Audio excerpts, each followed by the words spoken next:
सर्ग का वर्णन। अग्निदेव कहते हैं, मुने, प्रकृति से पहले महतत्व की सृष्टि हुई, इसे ब्रह्म सर्ग समझना चाहिए। दूसरी तन्मात्राओं की सृष्टि हुई, इसे भूत सर्ग कहा गया है। तीसरी वैकारिक सृष्टि है, इसे ऐन्द्रियक सर्ग कहते हैं। इस प्रकार यह बुद्धिपूर्वक प्रकट हुआ प्राकृत सर्ग 3 प्रकार का है। चौथे प्रकार की सृष्टि को मुख्य सर्ग कहते हैं। मुख्य नाम है स्थावरों, वृक्ष, पर्वत आदि, जो तिर्यक श्रोता कहा गया है, अर्थात जिससे पशु पक्षियों की उत्पत्ति हुई है, वो तर्यगोन्न सर्ग 5वां है। ऊर्ध्व श्रोताओं की सृष्टि को देव सर्ग कहते हैं, वो 6ठा सर्ग है। इसके पश्चात अर्वाक्त श्रोताओं की सृष्टि हुई, यही 7वां मानव सर्ग है। 8वां अनुग्रह सर्ग है, जो सात्विक और तामस भी है। ये अंत वाले 5 वैकृत सर्ग हैं और आरंभ के 3 प्राकृत सर्ग कहे गए हैं। प्राकृत और विकृत सर्ग तथा 9वें प्रकार का कौमार सर्ग, ये कुल 9 सर्ग ब्रह्मा जी से प्रकट हुए, जो इस जगत के मूल कारण है। ख्याति आदि दक्ष कन्याओं से भृगुआदि महर्षियों ने ब्याह किया। कुछ लोग नित्य, नैमित्तिक और प्राकृतिक इस भेद से 3 प्रकार की सृष्टि मानते हैं। जो प्रतिदिन होने वाले अवान्तर प्रलय से प्रतिदिन जन्म लेते रहते हैं, वो नित्य सर्ग कहा गया है। भृगु से उनकी पत्नी ख्याति ने धाता विधाता नामक 2 देवताओं को जन्म दिया तथा लक्ष्मी नाम की कन्या भी उत्पन्न की, जो भगवान विष्णु की पत्नी हुई। इंद्र ने अपने अभ्युदय के लिए इन्हीं का स्तवन किया था। धाता और विधाता के क्रमशः प्राण और मुकरंडु नामक 2 पुत्र हुए। मुकरंडु से मार्कंडेय का जन्म हुआ, उनसे वेदशिरा उत्पन्न हुए। मरीचि के संभूति के गर्भ से पौर्णमास नामक पुत्र हुआ और अंगिरा के स्मृति की गर्भ से अनेक पुत्र तथा सीनी वाली कुहु, राका और अनुमति नामक 4 कन्याएं हुई। अत्रि के अंश से अनसुईया ने सोम, दुर्वासा और दत्तात्रेय नामक पुत्रों को जन्म दिया। इनमें दत्तात्रेय महान योगी थे। पुलत्स मुनि की पत्नी प्रीति के गर्भ से दत्तोली नामक पुत्र उत्पन्न हुआ। पुलह से क्षमा के गर्भ से सहिष्णु एवं सर्वपादिक का जन्म हुआ। कृतु के सन्नति से बालखिल्य नामक 60,000 पुत्र उत्पन्न हुए, जो अंगूठे के पोरों के बराबर और महान तेजस्वी थे। वशिष्ठ से ऊर्जा के गर्भ से राजा, गात्र, ऊर्ध्व बाहु, सवन, अनध, शुक्र और सुतपा, ये 7 ऋषि प्रकट हुए। स्वाहा एवं अग्नि से पावक, पवमान और शुचि नामक पुत्र हुए। इसी प्रकार अज से अग्निश्वात, बहिर्षद, अनग्नि एवं साग्नि पितर हुए। पितरों से स्वाधा के गर्भ से मेना और वैधारिणी नामक 2 कन्याएं हुई। अधर्मा की पत्नी हिंसा हुई, उस दोनों से अमृत नामक पुत्र और निकृति नाम वाली कन्या की उत्पत्ति हुई। इन दोनों ने परस्पर विवाह किया और इनसे भय तथा नरक का जन्म हुआ। क्रमशः माया और वेदना इनकी पत्नियां हुई।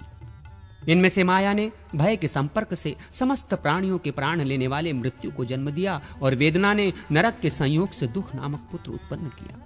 इसके पश्चात मृत्यु से व्याधि, जरा, शोक, तृष्णा और क्रोध की उत्पत्ति हुई। ब्रह्मा जी से एक रोता हुआ पुत्र हुआ, जो रुदन करने के कारण रुद्र नाम से प्रसिद्ध हुआ। तथा हे द्विज, उन पितामह ब्रह्मा जी ने उसे भव, शर्व, ईशान, पशुपति, भीम, उग्र और महादेव आदि नामों से पुकारा। रुद्र की पत्नी सती ने अपने पिता दक्ष पर कोप करने के कारण देह त्याग किया और हिमवान की कन्या रूप में प्रकट होकर पुनः वे शंकर जी की ही धर्मपत्नी हुई। किसी समय नारद जी ने ऋषियों के प्रति विष्णु आदि देवताओं की पूजा का विधान बतलाया था। स्नान आदि पूर्वक की जाने वाली उन पूजाओं का विधिवत अनुष्ठान करके स्वयंभुव मनु आदि ने भोग और मोक्ष दोनों प्राप्त किए थे।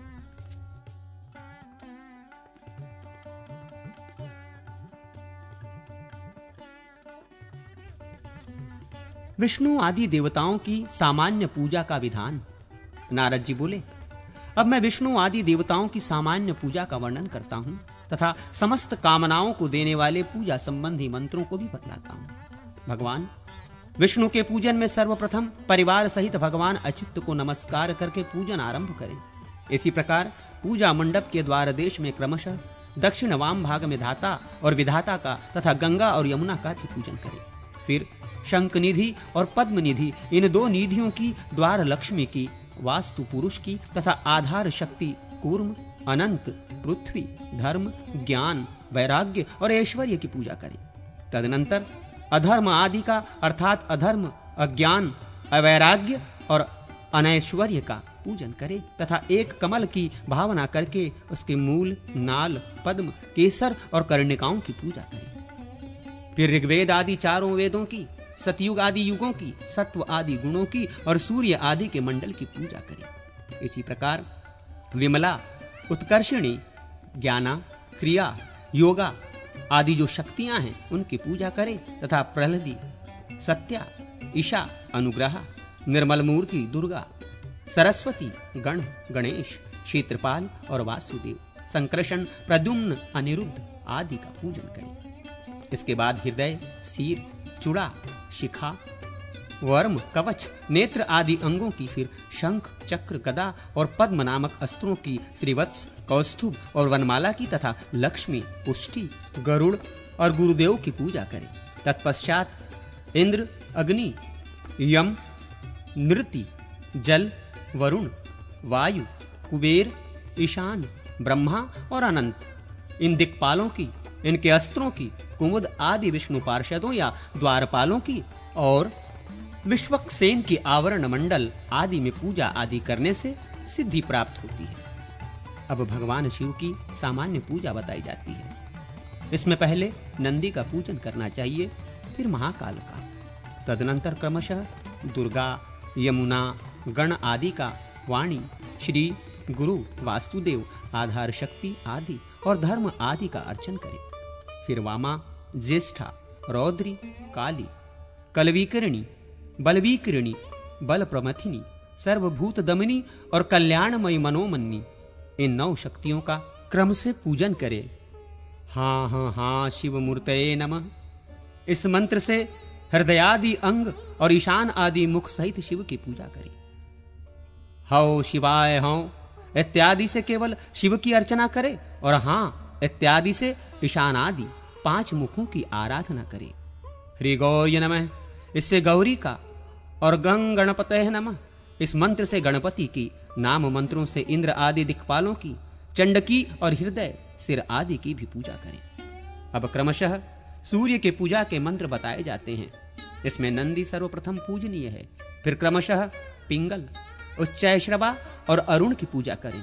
तत्पश्चात प्रभूत, विमल, सोम दोनों संध्याकाल पर सुख और स्कंद आदि की मध्य में पूजा करें। इसके बाद दीप्ता, सूक्ष्मा, जया, भद्रा, विभूति, विमला, अमोघा, विद्युता तथा सर्वोत्मुखी इन 9 शक्तियों की पूजा होनी चाहिए। तत्पश्चात ओम ब्रह्मा विष्णु शिवात्मकाय सौराय पीठाय नमः इस मंत्र से सूर्य के आसन का स्पर्श और पूजन करें।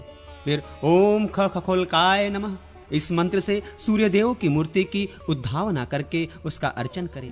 तत्पश्चात ओम हां हीं सं सूर्याय नमः इस मंत्र से सूर्य देव की पूजा करें। इसके बाद हृदय आदि का पूजन करें। ओम आम नमः इससे हृदय की, ओम अकार्य नमः इससे सिर की पूजा करें। इसी प्रकार अग्नि, ईश और वायु में अधिष्ठित सूर्य देव का भी पूजन करें। फिर ओम भूभुर्भुवस्वः ज्वालिन्नमय शिखाय नमः इससे शिखा की, ओम कवचाय नमः इससे कवच की, ओम भात्र नेत्राभ्यम नमः इससे नेत्र की और ओम अकार्तास्त्राय नमः इससे अस्त्र की पूजा करें। इसके बाद सूर्य की शक्ति रानी संज्ञा की तथा उनसे प्रकट हुई छाया देवी की पूजा करें। फिर चंद्रमा, मंगल, बुध, बृहस्पति, शुक्र, शनि, राहु और केतु क्रमशः इन ग्रहों का और सूर्य के प्रचंड तेज का पूजन करें। अब संक्षेप से पूजन बतलाते हैं। देवता के आसन, मूर्ति, मूल, हृदय आदि अंग और परिचारक इनकी ही पूजा होती है।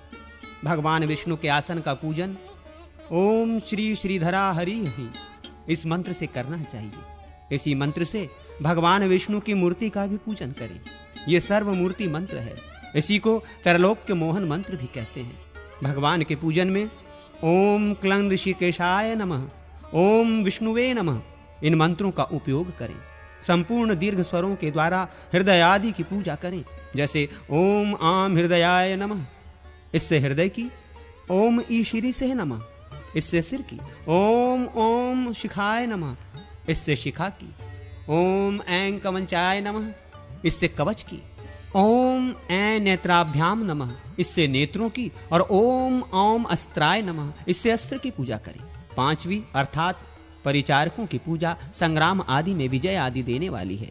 परिचारकों में चक्र, गदा, शंख, मूसल, खड्ग, श्रांग, धनुष, पाश, अंकुश, श्रीवत्स, कौस्तुभ, वनमाला, श्री इस बीज से युक्त श्री महालक्ष्मी, गरुड़, गुरुदेव और इंद्रादि देवताओं का पूजन किया जाता है।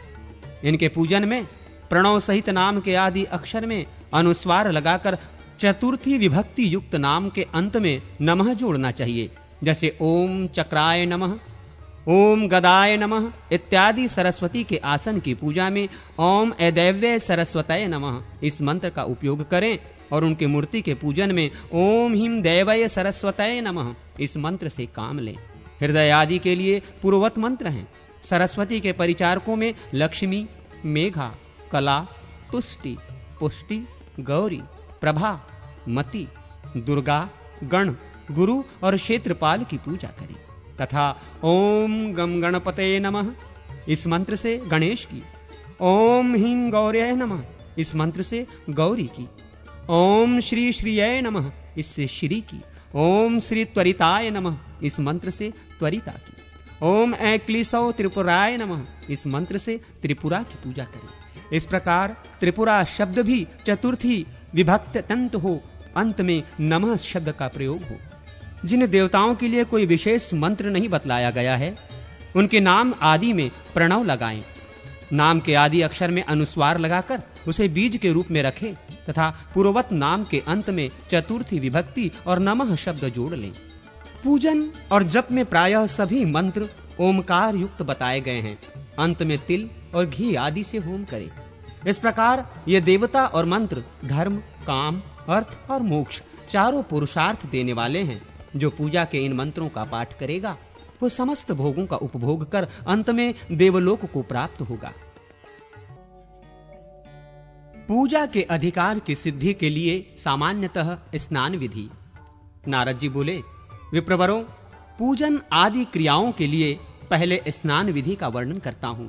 पहले नरसिंह संबंधी बीज या मंत्र से मृतिका हाथ में लें। उसे 2 भागों में विभक्त कर एक भाग के द्वारा नाभि से लेकर पैरों तक लेपन करें। फिर दूसरे भाग के द्वारा अपने अन्य सब अंगों में लेपन कर मल स्नान संपन्न करें। तदनंतर शुद्ध स्नान के लिए जल में डुबकी लगाकर आचमन करें। नरसिंह मंत्र से न्यास करके आत्मरक्षा करें। इसके बाद तंत्रोक्त रीति से विधि स्नान करें और प्राणायाम आदि पूर्वक हृदय में भगवान विष्णु का ध्यान करते हुए ओम नमो नारायणाय इस अष्टाक्षर मंत्र से हाथ में मिट्टी लेकर उसके 3 भाग करें। फिर नरसिंह मंत्र के जप पूर्वक उन तीनों भागों से 3 बार दिग्बंध करें। इसके बाद ओम नमो भगवते वासुदेवाय इस वासुदेव मंत्र का जप करके संकल्प पूर्वक तीर्थ जल का स्पर्श करें। फिर वेद आदि के मंत्रों से अपने शरीर का और आराध्य देव की प्रतिमा या ध्यान कल्पित विग्रह का मार्जन करें। इसके बाद अघमर्षण मंत्र का जप करके वस्त्र पहनकर आगे का कार्य करें। पहले अंगन्यास कर मार्जन मंत्रों से मार्जन करें। इसके बाद हाथ में जल लेकर नारायण मंत्र से प्राण संयम करके जल को नासिका से लगाकर सूंघें। फिर भगवान का ध्यान करते हुए जल का परित्याग कर दें। इसके बाद अर्घ देकर ओम नमो भगवते वासुदेवाय इस द्वादाक्षर मंत्र का जप करें। फिर अन्य देवता आदि का भक्ति पूर्वक तर्पण करें। योगपीठ आदि के क्रम से दिक्पालक तक के मंत्रों और देवताओं का, ऋषियों का, पितरों का, मनुष्यों का तथा स्थावर पर्यंत संपूर्ण भूतों का तर्पण करके आचमन करें। फिर अंगन्यास करके अपने हृदय में मंत्रों का उपसंहार कर पूजन मंदिर में प्रवेश करें। इसी प्रकार अन्य पूजाओं में भी मूल आदि मंत्रों से स्नान कार्य संपन्न करें। देवताओं तथा भगवान विष्णु की सामान्य पूजा विधि। नारद जी बोले, ब्रह्मर्षियों, अब मैं पूजा की विधि का वर्णन करूंगा, जिसका अनुष्ठान करके मनुष्य संपूर्ण कामनाओं को प्राप्त कर लेता है। हाथ पैर धोकर आसन पर बैठकर आचमन करें। फिर मौन भाव से रहकर सब ओर से अपनी रक्षा करें। पूर्व दिशा की ओर मुंह करके स्वस्तिक आसन या पद्मासन आदि कोई सा आसन बांधकर स्थिर बैठें और नाभि के मध्य भाग में स्थित धुएं के समान वर्ण वाले प्रचंड वायु रूप यह बीज का चिंतन करते हुए अपने शरीर से संपूर्ण पापों को भावना द्वारा पृथक करें। फिर हृदय कमल के मध्य में स्थित तेज की राशिभूत श्रव बीज का ध्यान करते हुए ऊपर नीचे तथा अगल बगल में फैली हुई अग्नि की प्रचंड ज्वालाओं से उस पाप को जला डाले। इसके बाद बुद्धिमान पुरुष आकाश में स्थित चंद्रमा की आकृति के समान किसी शांत ज्योति का ध्यान करे और उससे प्रवाहित होकर हृदय कमल में व्याप्त होने वाली सुधामय सलील की धाराओं से जो सुषुम्ना योनि के मार्ग से शरीर की सब नाड़ियों में फैल रही है, अपने निष्पाप शरीर को आप्लावित करें। इस प्रकार शरीर की शुद्धि करके तत्वों का नाश करें, फिर हस्त शुद्धि करें। इसके लिए पहले दोनों हाथों में अस्त्र एवं व्यापक मुद्रा करें और दाहिने अंगूठे से आरंभ करके करतल और करपृष्ठ तक न्यास करें। इसके बाद एक एक अक्षर के क्रम से 12 अंगों वाले द्वादशाक्षर मूल मंत्र का अपने देह में 12 मंत्र वाक्यों द्वारा न्यास करें। हृदय, सिर, शिखा, कवच, अस्त्र, नेत्र, उदर, पीठ, बाहु, उरु, घुटना, पैर, ये शरीर के 12 स्थान हैं। इनमें ही द्वादशाक्षर के एक एक वर्ण का न्यास करें। यथा ओम ओम नमः हृदय, ओम नमः शिश्रसी, ओम नमः शिखाय नमः इत्यादि। फिर मुद्रा समर्पण कर भगवान विष्णु का स्मरण करें और अष्टोत्तर शत मंत्र का जप करके पूजन करें। बाएं भाग में जलपात्र और दाहिने भाग में पूजा का सामना रखकर अस्त्राय फट मंत्र से उसको धो दें। इसके पश्चात गंध और पुष्प आदि से युक्त 2 अर्ध पात्र रखें। फिर हाथ में जल लेकर अस्त्राय फट इस मंत्र से अभिमंत्रित कर योग पीठ को सींच दें। उसके मध्य भाग में सर्वव्यापी चेतन ज्योतिर्मय परमेश्वर श्री हरि का ध्यान करके उस योग पीठ पर पूर्व आदि दिशाओं के क्रम से धर्म, ज्ञान, वैराग्य, ऐश्वर्य, अग्नि आदि दिक्पाल तथा अधर्म आदि के विग्रह की स्थापना करें। मंडल और विमला आदि शक्तियों की कमल के केसर के रूप में और ग्रहों की कर्णिका में स्थापना करें। पहले अपने हृदय में ध्यान करें, फिर मंडल में आवाहन करके पूजन करें। आवाहन के अनंतर क्रमशः अर्घ्य, पाद्य, आचमन, मधुपर्व, स्नान, वस्त्र, यज्ञोपवीत, आभूषण, गंध, पुष्प, धूप, दीप और नैवेद्य आदि को पुंडराक्ष विद्या ओम नमो भगवते पुंडराक्षाय इस मंत्र से अर्पण करें।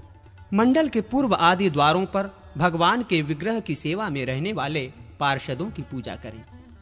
पूर्व के दरवाजे पर गरुड़ की, दक्षिण द्वार पर चक्र की, उत्तर वाले द्वार पर गदा की और ईशान तथा अग्निकोण में शंख एवं धनुष की स्थापना करें। भगवान के दाएं बाएं 2 तुणीर, बाएं भाग में तलवार और चर्म ढाल, दाहिने भाग में लक्ष्मी और वाम भाग में पुष्टि देवी की स्थापना करें। भगवान के सामने वनमाला, श्रीवत्स और कौस्तुभ को स्थापित करें। मंडल के बाहर दिक्पालों की स्थापना करें। मंडल के भीतर और बाहर स्थापित किए हुए सभी देवताओं की उनके नाम मंत्रों से पूजा करें। सबके अंत में भगवान विष्णु का पूजन करना चाहिए। अंगों सहित पृथक पृथक बीज मंत्रों से और सभी बीज मंत्रों को एक साथ पढ़कर भी भगवान का अर्चन करें। मंत्र जप करके भगवान की परिक्रमा करें और स्तुति के पश्चात अर्घ्य समर्पण कर हृदय में भगवान की स्थापना कर लें। फिर ये ध्यान करें कि परम ब्रह्म भगवान विष्णु मैं ही हूं। इस प्रकार अभेद भाव से चिंतन करके पूजन करना चाहिए। भगवान का आवाहन करते समय आगच्छ भगवान आइए इस प्रकार पढ़ना चाहिए और विसर्जन के समय क्षमस्व हमारी त्रुटियों को क्षमा कीजिएगा ऐसी योजना करनी चाहिए। इस प्रकार अष्टाक्षर आदि मंत्रों से पूजा करके मनुष्य मोक्ष का भागी होता है। यह भगवान के एक विग्रह का पूजन बताया गया। अब 9 व्यूहों के पूजन की विधि सुनो। दोनों अंगूठों और तर्जनी आदि में वासुदेव, बलभद्र आदि का न्यास करें। इसके बाद शरीर में अर्थात सिर, ललाट, मुख, हृदय, नाभि, गुहा, अंग, जानु और चरण आदि अंगों में न्यास करें। फिर मध्य में एवं पूर्व आदि दिशाओं में पूजन करें। इस प्रकार एक पीठ पर एक व्यूह के क्रम से पूर्वत 9 व्यूहों के लिए 9 पीठों की स्थापना करें। 9 कमलों में 9 मूर्तियों के द्वारा पूर्ववत 9 व्यूहों का पूजन करें। कमल के मध्य भाग में जो भगवान का स्थान है उसमें वासुदेव की पूजा करें।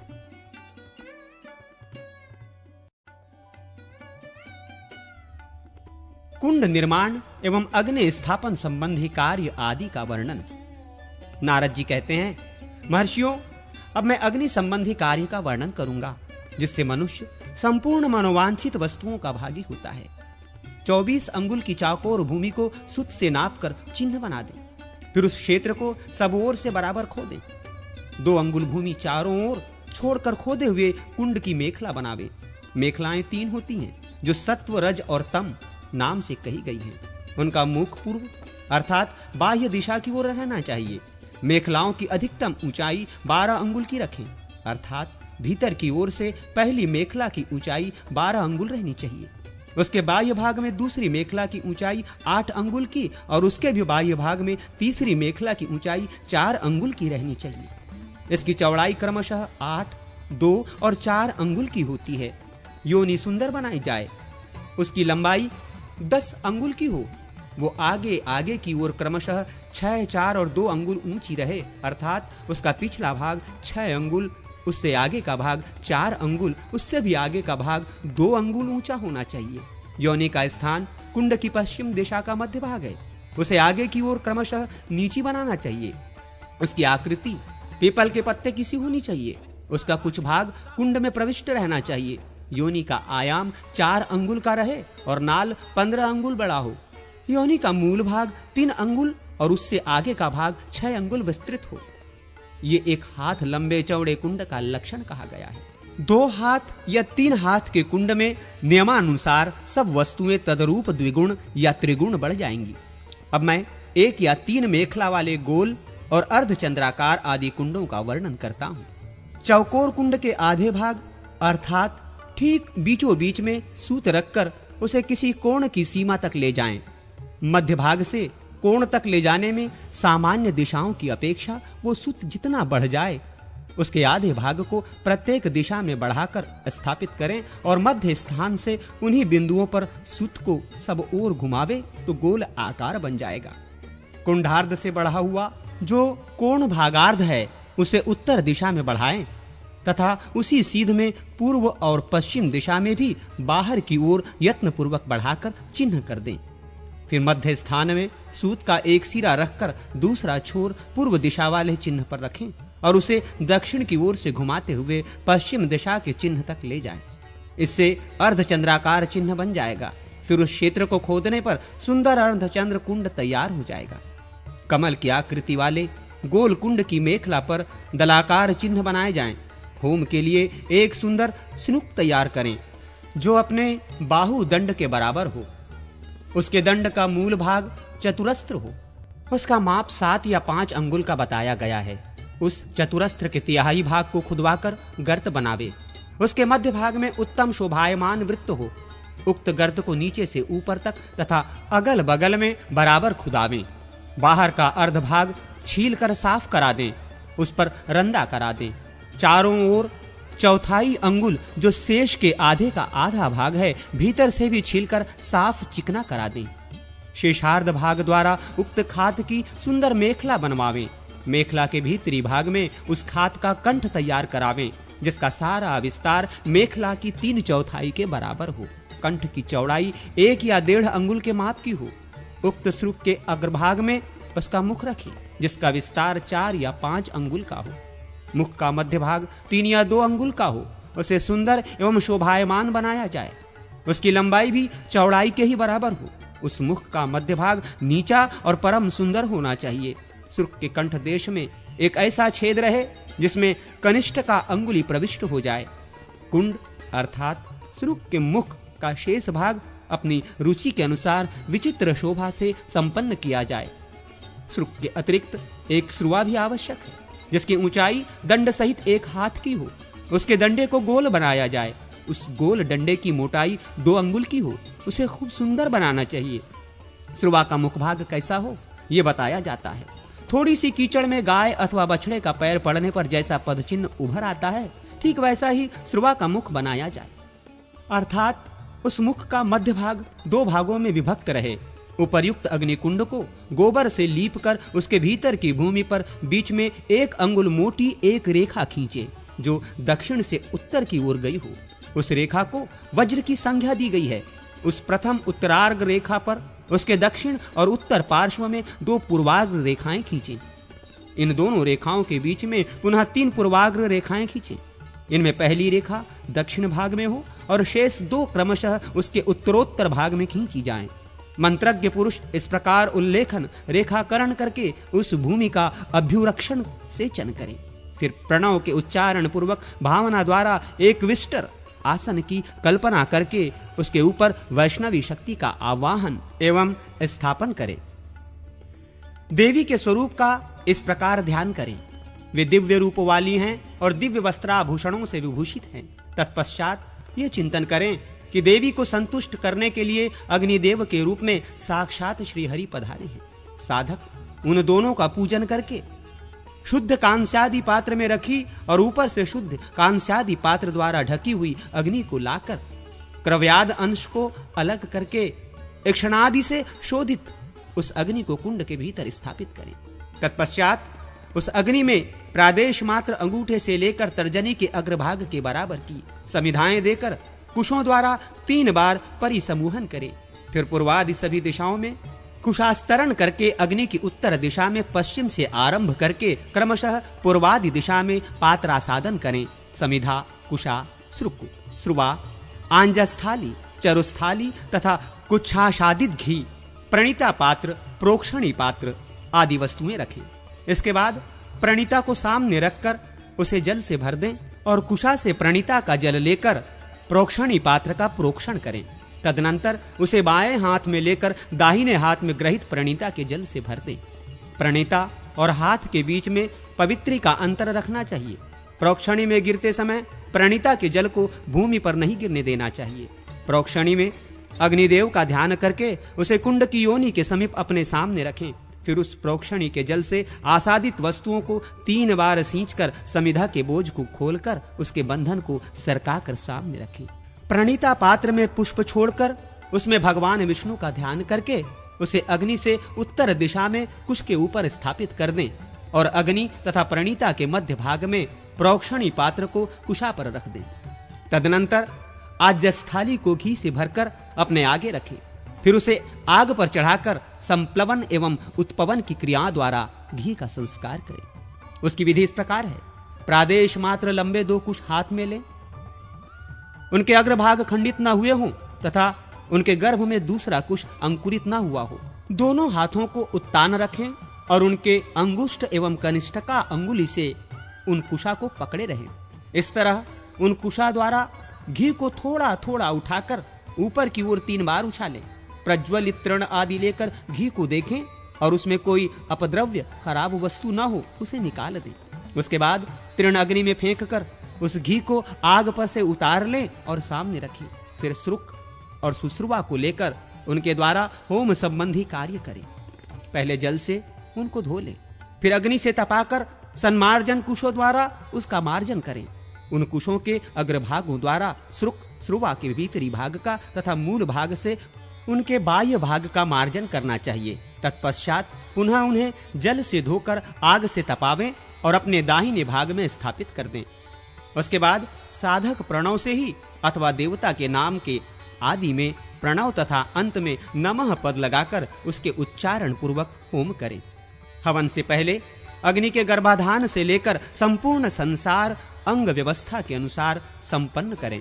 मतांतर के अनुसार नामांत व्रत, व्रत बंधांत व्रत, यज्ञोपवीतांत, समार्ततांत अथवा यज्ञाधिकारांत संस्कार अंगानुसार करने चाहिए। साधक सर्वत्र प्रणव का उच्चारण करते हुए पूजनोपचार अर्पित करें और अपने वैभव के अनुसार प्रत्येक संस्कार के लिए अंग संबंधी मंत्रों द्वारा ओम करें। पहला गर्भाधान संस्कार है, दूसरा पुंसवन, तीसरा सीमोंतनयन, चौथा जात कर्म, 5वां नामकरण, छठा चूड़ाकरण, 7वां व्रतबंध यज्ञोपवीत, 8वां वेदारंभ, 9वां समावर्तन तथा 10वां पत्नी संयोग विवाह संस्कार है, जो यज्ञ के लिए अधिकार प्रदान करने वाला है। क्रमशः एक एक संस्कार कर्म का चिंतन और तदनुरूप पूजन करते हुए हृदय आदि अंग मंत्रों द्वारा प्रति कर्म के लिए 8-8 आहुतियां अर्पित करें। तदनंतर साधक मूल मंत्र द्वारा श्रुवा से पूर्णाहुति दे। उस समय मंत्र के अंत में वौषट पद लगाकर प्लुत्स्वर से सुस्पष्ट मंत्रोच्चारण करना चाहिए। इस तरह वैष्णव अग्नि का संस्कार करके उस पर विष्णु देवता के निमित्त चरु पकावे। वेदी पर भगवान विष्णु की स्थापना एवं आराधना करके मंत्रों का स्मरण करते हुए उनका पूजन करें। अंग और आवरण देवताओं सहित इष्टदेव श्री हरि को आसन आदि उपचार अर्पित करते हुए उत्तम रीति से उनकी पूजा करनी चाहिए। फिर गंध पुष्पों द्वारा अर्चना करके सुरश्रेष्ठ नारायण देव का ध्यान करने के अनंतर अग्नि में समिधा का आधान करें और अग्नीश्वर श्री हरि के समीप आधार संज्ञक 2 धृताहुतियां दें। इनमें से एक को तो वायव्य कोण में दें और दूसरी को नैमृत्तिक कोण में। यही इनके लिए क्रम है। तत्पश्चात आज्य भाग नामक 2 आहुतियां क्रमशः दक्षिण और उत्तर दिशा में दें। उनमें अग्निदेव के दाएं बाएं नेत्र की भावना करें। शेष सब आहुतियों को इन्हीं के बीच में मंत्रोच्चारण पूर्वक देना चाहिए। जिस क्रम से देवताओं की पूजा की गई हो उसी क्रम से उनके लिए आहुति देने का विधान है। घी से इष्टदेव की मूर्ति को तृप्त करें। इष्टदेव संबंधी हवन संख्या की अपेक्षा दशांश से अंग देवताओं के लिए होम करें। धृत आदि से, समिधाओं से अथवा धृताक्त तिलों से सदा यजनीय देवताओं के लिए 1-1 सहस्र या 1-1 शत आहुतियां देनी चाहिए। इस प्रकार होमांत पूजन समाप्त करके स्नानादि से शुद्ध हुए शिष्यों को गुरु बुलाकर अपने आगे बिठावें। वे सभी शिष्य उपवास व्रत किए गए हों। उनमें पाशबद्ध पशु की भावना करके उनका प्रोक्षण करें।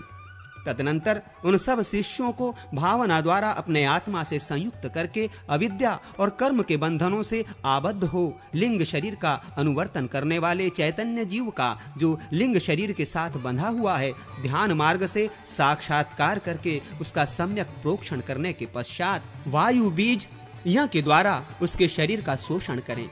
इसके बाद अग्नि बीज र के चिंतन से अग्नि प्रकट करके ये भावना करें कि ब्रह्मांड संज्ञक हमारी सृष्टि दग्ध होकर भस्म की पर्वताकार राशि के समान स्थित है। तत्पश्चात भावना द्वारा ही जल बीज व के चिंतन से अपार जल राशि प्रकट करके उस भस्म राशि को बहा दें और संसार अब वाणी मात्र में ही शेष रह गया है, ऐसा स्मरण करें। तदनंतर वहां ल बीज स्वरूपा भगवान की पार्थिव शक्ति का न्यास करें। फिर ध्यान द्वारा देखें कि समस्त तन्मात्राओं से आवृत शुभ पार्थिव तत्व विराजमान है। उससे एक अंड प्रकट हुआ है जो उसी के आधार पर स्थित है और वहीं उसका उपादान भी है। उस अंड के भीतर प्रणव स्वरूपा मूर्ति का चिंतन करें। तदनंतर अपने आत्मा में स्थित पूर्व संस्कृत लिंग शरीर का उस पुरुष में संक्रमण करावें। अर्थात ये भावना करें कि वो पुरुष लिंग शरीर से युक्त है। उसके उस शरीर में सभी इंद्रियों के आकार पृथक पृथक अभिव्यक्त हैं तथा वो पुरुष क्रमशः बढ़ता और पुष्ट होता जा रहा है। फिर ध्यान में देखें कि वो अंड 1 वर्ष तक बढ़कर और पुष्ट होकर फूट गया है। उसके 2 टुकड़े हो गए हैं। उसमें ऊपर वाला टुकड़ा द्युलोक है और नीचे वाला भूलोक। इन दोनों के बीच में प्रजापति पुरुष का प्रादुर्भाव हुआ है।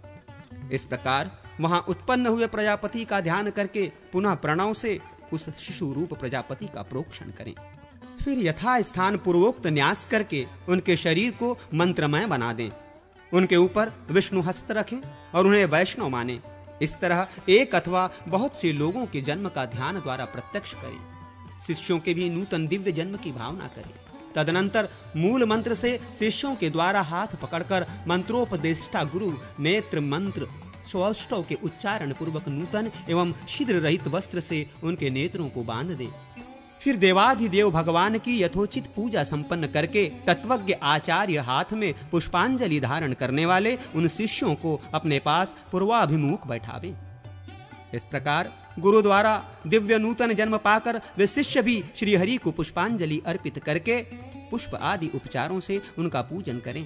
तदनंतर पुनः वासुदेव की अर्चना करके वे गुरु के चरणों का पूजन करें। दक्षिणारूप में उन्हें अपना सर्वस्व अथवा आदि संपत्ति समर्पित कर दें। इसके बाद गुरु शिष्यों को आवश्यक शिक्षा दें और वे शिष्य नाम मंत्रों द्वारा श्री हरि का पूजन करें। फिर मंडल में विराजमान शंख चक्र गदा धारण करने वाले भगवान विश्वक्सेन का यजन करें, जो द्वारपाल के रूप में अपनी तर्जनी अंगुली से लोगों को तर्जना देते हुए अनुचित क्रिया से रोक रहे हैं। इसके बाद श्री हरि की प्रतिमा का विसर्जन करें। भगवान विष्णु का सारा निर्माल्य विश्वक्सेन को अर्पित कर दें। तदनंतर प्रणीता के जल से अपना और अग्निकुंड का अभिषेक करके वहां के अग्निदेव को अपने आत्मा में लीन कर लें। इसके पश्चात विश्वक्सेन का विसर्जन करें। ऐसा करने से भोग की इच्छा रखने वाला साधक संपूर्ण मनोवांछित वस्तु को पा लेता है और मुमुक्षु पुरुष श्री हरि में विलीन होता है, सायुज्य मोक्ष प्राप्त करता है।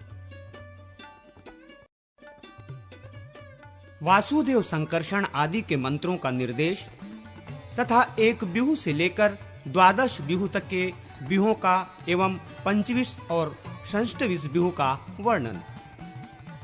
नारद जी कहते हैं, ऋषियों, अब मैं वासुदेव आदि के आराधनीय मंत्रों का लक्षण बता रहा हूं। वासुदेव, संकर्षण, प्रद्युम्न और अनिरुद्ध, इन 4 बिहू मूर्तियों के नाम के आदि में ओम, फिर क्रमशः अ, आ, अम, अह, ये 4 बीज तथा नमो भगवते पद जोड़ने चाहिए और अंत में नमः पद को जोड़ देना चाहिए।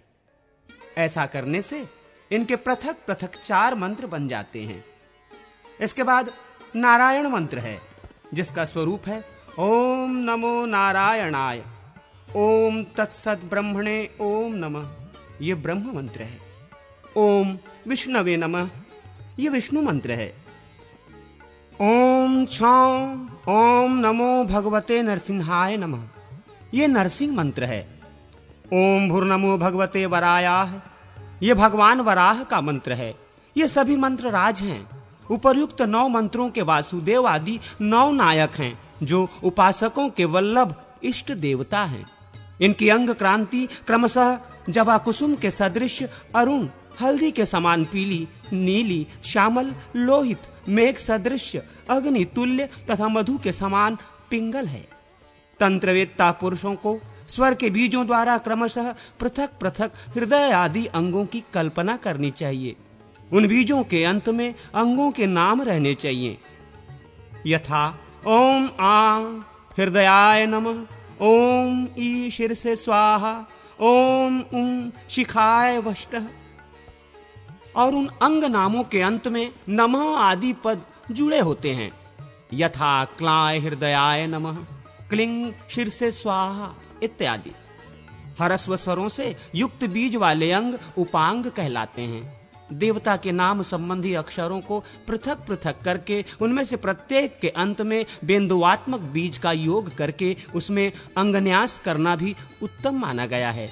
अथवा नाम के आदि अक्षर को दीर्घ स्वरों एवं ह्रस्व स्वरों से युक्त करके अंग उपांग की कल्पना करें और उनके द्वारा क्रमशः न्यास करें। हृदय आदि अंगों की कल्पना के लिए व्यंजनों का यही क्रम है। देवता के मंत्र का जो अपना स्वर बीज है, उसके अंत में उसका अपना नाम देकर अंग संबंधी नामों द्वारा पृथक पृथक 5 से लेकर 12 अंगों तक के न्यास वाक्य की कल्पना करके सिद्धि के अनुरूप उसका जप करें। हृदय, सिर, शिखा, कवच, नेत्र और अस्त्र, ये 6 अंग हैं। मूल मंत्र के बीजों का इन अंगों में न्यास करना चाहिए। 12 अंग ये हैं: हृदय, सिर, शिखा, हाथ, नेत्र, उदर, पीठ, बाहु, उरु, जानु, जंघा और पैर। इनमें क्रमशः न्यास करना चाहिए। यह गरुड़ संबंधी बीज मंत्र है, यह गदा मंत्र है, यह पुष्टि देवी संबंधी मंत्र है, यह श्री मंत्र है, यह पांचजन्य शंख का मंत्र है, यह वनमाला का और यह पद्म या पद्मनाभ का मंत्र है। बीज रहित पद वाले मंत्रों का अंगन्यास उनके पदों द्वारा ही करना चाहिए। नाम संयुक्त जातन्य पदों द्वारा हृदय आदि 5 अंगों में पृथक पृथक न्यास करें। पहले प्रणव का उच्चारण, फिर हृदय आदि पूर्वोक्त 5 अंगों के नाम क्रमये हैं। उदाहरण के लिए यूं समझना चाहिए: ओम हृदयाय नमः इत्यादि। पहले प्रणव तथा हृदय मंत्र का उच्चारण करें, अर्थात ओम हृदयाय नमः कहकर हृदय का स्पर्श करें। फिर पराय शीर से स्वाहा बोलकर मस्तक का स्पर्श करें। तत्पश्चात इष्ट देव का नाम लेकर शिखा को छुएं, अर्थात वासुदेवाय शिखाय वषट बोलकर शिखा का स्पर्श करें। इसके बाद आत्मने कवचाय हूं बोलकर कवच न्यास करें। पुनः देवता का नाम लेकर अर्थात वासुदेवाय अस्त्राय फट बोलकर अस्त्र न्यास की क्रिया पूरी करें। आदि में ओमकारादि जो नामात्मक पद हैं, उसके अंत में नमः पद जोड़ दें और उस नामात्मक पद को चतुरंत करके बोलें। एक बिहू से लेकर षष्ठविंश बिहू तक के लिए ये समान मंत्र हैं। कनिष्ठा से लेकर सभी अंगुलियों के हाथ के अग्रभाग में प्रकृति का अपने शरीर में ही पूजन करें। पराय पद से एकमात्र परम पुरुष परमात्मा का बोध होता है, वही एक से दो हो जाता है, अर्थात प्रकृति और पुरुष दो व्यूहों में अभिव्यक्त होता है। ये व्यापक मंत्र है। वसु, अर्क, सूर्य और अग्नि ये त्रिव्यूहात्मक मूर्तियां हैं। इन तीनों में अग्नि का न्यास करके हाथ और संपूर्ण शरीर में व्यापक न्यास करें। वायु और अर्क का क्रमशः दाएं और बाएं दोनों हाथों की उंगलियों में न्यास करें तथा हृदय में मूर्तिमान अग्नि का चिंतन करें। त्रिव्यूह चिंतन का यही क्रम है। चतुर्व्यूह में चारों वेदों का न्यास होता है। ऋग्वेद का संपूर्ण देह तथा हाथ में व्यापक न्यास करना चाहिए। अंगुलियों में यजुर्वेद का, हथेलियों में अथर्ववेद का तथा हृदय और चरणों में शीर्ष स्थानीय सामवेद का न्यास करें। पंचव्यूह में पहले आकाश का पूर्ववत शरीर और हाथ में व्यापक न्यास करें। फिर उंगलियों में भी आकाश का न्यास करके वायु, ज्योति, जल और पृथ्वी का क्रमशः मस्तक, हृदय, गुहा और चरण इन अंगों में न्यास करें। आकाश, वायु, अग्नि, जल और पृथ्वी इन पांच तत्वों को पंचव्यूह कहा गया है। मन, श्रवण, त्वचा, नेत्र, रसना और नासिका इन 6 इंद्रियों को षड्व्यूह की संज्ञा दी गई है। मन का व्यापक न्यास करके शेष 5 का अंगुष्ठ आदि के क्रम से 5 उंगलियों में तथा सिर, मुख, हृदय, गुहा और चरण इन 5 अंगों में भी न्यास करें। ये करणात्मक व्यूह का न्यास कहा गया है। आदि मूर्ति जीव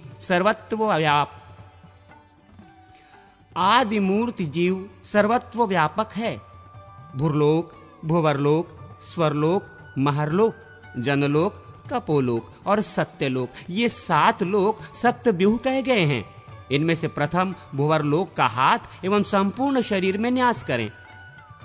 भुवरलोक आदि 5 लोकों का अंगुष्ठ आदि के क्रम से 5 उंगलियों में तथा 7वें सत्यलोक का हथेली में न्यास करें। इस प्रकार ये लोकात्मक सप्तव्यूह हैं, जिसका पूर्वोक्त क्रम से शरीर में न्यास किया जाता है। अब यज्ञात्मक सप्तव्यूह का परिचय दिया जाता है।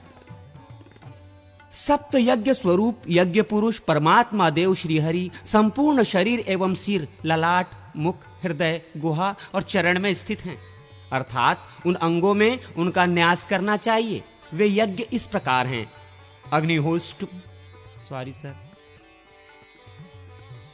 अग्निष्टोम, उकत्थ, षोडशी, वाजपेय, अतिरात्र और आप्तोर्याम ये 6 यज्ञ तथा 7वें यज्ञात्मा इन 7 रूपों को यज्ञमय सप्तव्यूह कहा गया है। बुद्धि, अहंकार, मन, शब्द, स्पर्श, रूप, रस और गंध ये 8 तत्व अष्टव्यूह रूप हैं। इनमें से बुद्धि तत्व का हाथ और शरीर में व्यापक न्यास करें। फिर उपर्युक्त 8 तत्वों का क्रमशः चरणों के तलवों, मस्तक, ललाट, मुख, हृदय, नाभि, गुहा, देश और पैर इन 8 अंगों में न्यास करना चाहिए। इन सबको अष्टव्यूहात्मक पुरुष कहा गया है। जीव, बुद्धि, अहंकार, मन, शब्द, स्पर्श, रूप, रस और गंध गुण इनका समुदाय 9 व्यूह है।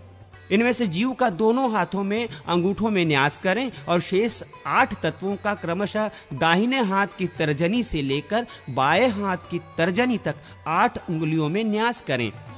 संपूर्ण देह, सिर, ललाट, मुख, हृदय, नाभि, गुहा, जानु और पाद इन 9 स्थानों में उपर्युक्त 9 तत्वों का न्यास करके इंद्र का पूर्ववत व्यापक न्यास किया जाए तो यही 10 व्यूहात्मक न्यास हो जाता है।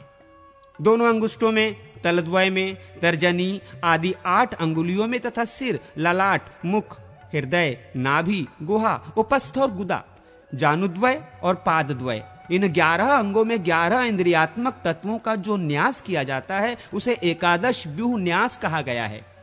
ये 11 तत्व इस प्रकार हैं: मन, श्रवण, त्वचा, नेत्र, जिह्वा, नासिका, वाक, हाथ, पैर, गुदा और उपस्थ। मन का व्यापक न्यास करें। अंगुष्ठद्वय में श्रवण इंद्रियों का न्यास करके शेष त्वचा आदि 8 तत्वों का तर्जनी आदि 8 उंगलियों में न्यास करना चाहिए। शेष जो 11वां तत्व उपस्थ है उसका तलद्वय में न्यास करें। मस्तक, ललाट, मुख, हृदय, नाभि, चरण, गुहा, उरुद्वय, जंघा, गुल्फ और पैर, इन 11 अंगों में भी पूर्वोक्त 11 तत्वों का क्रमशः न्यास करें। विष्णु, मधुसूदन, त्रिविक्रम, वामन, श्रीधर, ऋषिकेश, पद्मनाभ, दामोदर, केशव, नारायण, माधव और गोविंद, ये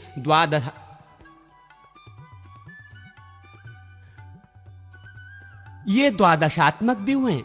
इनमें से विष्णु का तो व्यापक न्यास करें और शेष भगवान नामों का अंगुष्ठ आदि 10 उंगलियों एवं करतल में न्यास करके फिर पादतल, दक्षिण पाद, दक्षिण जानु, दक्षिण कटी, सिर, शिखा, वक्ष, वाम कटी, मुख, वाम जानु और वाम पाद आदि में भी न्यास करना चाहिए। ये 12 व्यूह हुआ। अब पंचविंश एवं षड्विंश व्यूह का परिचय दिया जाता है।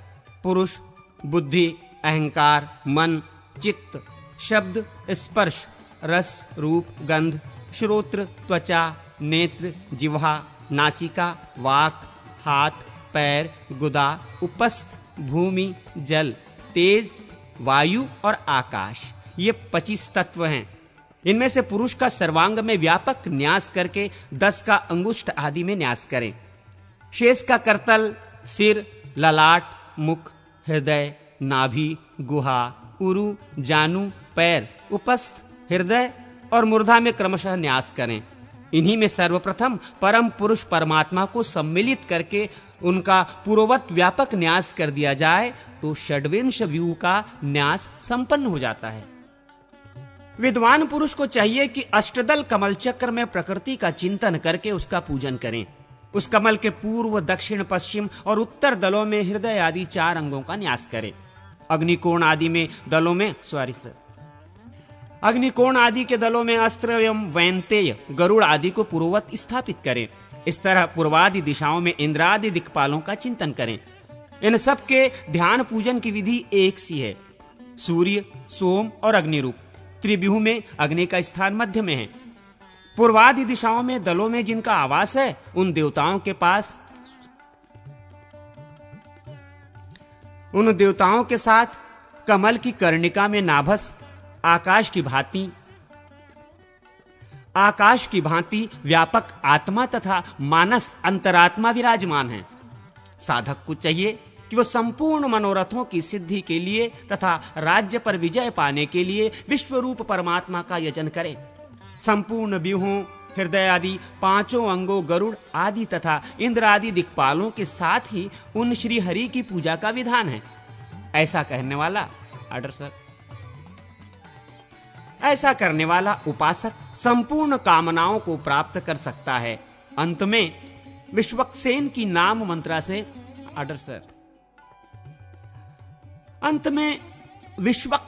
नाम मंत्र से पूजा करें।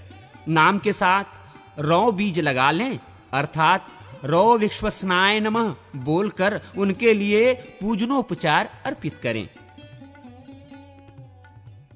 मुद्राओं के लक्षण। नारद जी कहते हैं, मुनिगण, अब मैं मुद्राओं का लक्षण बताऊंगा। सानिध्य, सन्निधापिनी आदि मुद्रा के प्रकार भेद हैं। पहली मुद्रा अंजलि है, दूसरी वंदनी है और तीसरी ये हृदयानुगा है। बाएं हाथ की मुट्ठी से दाहिने हाथ के अंगूठों को बांध लें और बाएं अंगुष्ठ को ऊपर उठा रखें। सारांश ये है कि बाएं और दाएं दोनों हाथों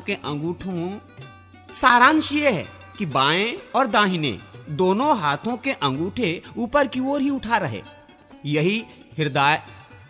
यही हृदयानुगा मुद्रा है। इसी को कोई संरोधिनी और कोई निष्ठुरा कहते हैं। व्यवहारचना में ये 3 मुद्राएं साधारण हैं। अब आगे ये असाधारण विशेष मुद्राएं बताई जाती हैं। दोनों हाथों में अंगूठे से कनिष्ठा तक की 3 उंगलियों को नवाकर कनिष्ठा आदि को क्रमशः मुक्त करने से 8 मुद्राएं बनती हैं। अ, क, च, ट, त, प, य, श। ये जो 8 वर्ग हैं उनके जो पूर्व बीज अंग, कंग, चंग, टंग इत्यादि हैं। उनको ही सूचित करने वाली उक्त 8 मुद्राएं हैं, ऐसा निश्चय करें। फिर 5 उंगलियों को ऊपर करके हाथ को सम्मुख करने से जो नवी मुद्रा बनती है वो नवम बीज शम के लिए है। वो नवम बीज शं के लिए है। दाहिने हाथ के ऊपर बाएं हाथ को दाहिने हाथ के ऊपर बाएं हाथ को उतान रखकर उसे धीरे धीरे नीचे को झुकाएं। ये वराह की मुद्रा मानी गई है। ये क्रमशः अंगों की मुद्राएं हैं। बायां मुट्ठी में बंधी हुई एक एक अंगुली को क्रमशः मुक्त करें और पहले की मुक्त की हुई उंगलियों को फिर सिकोड़ लें। बाएं हाथ में ऐसा करने के बाद दाहिने हाथ में भी यही प्रक्रिया करें।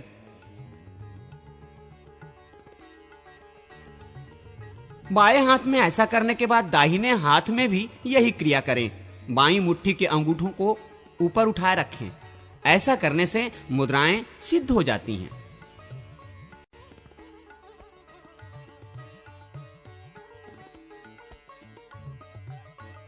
शिष्यों को दीक्षा देने की विधि का वर्णन। नारद जी कहते हैं, महर्षिगण, अब मैं सब कुछ देने वाली दीक्षा का वर्णन करूंगा।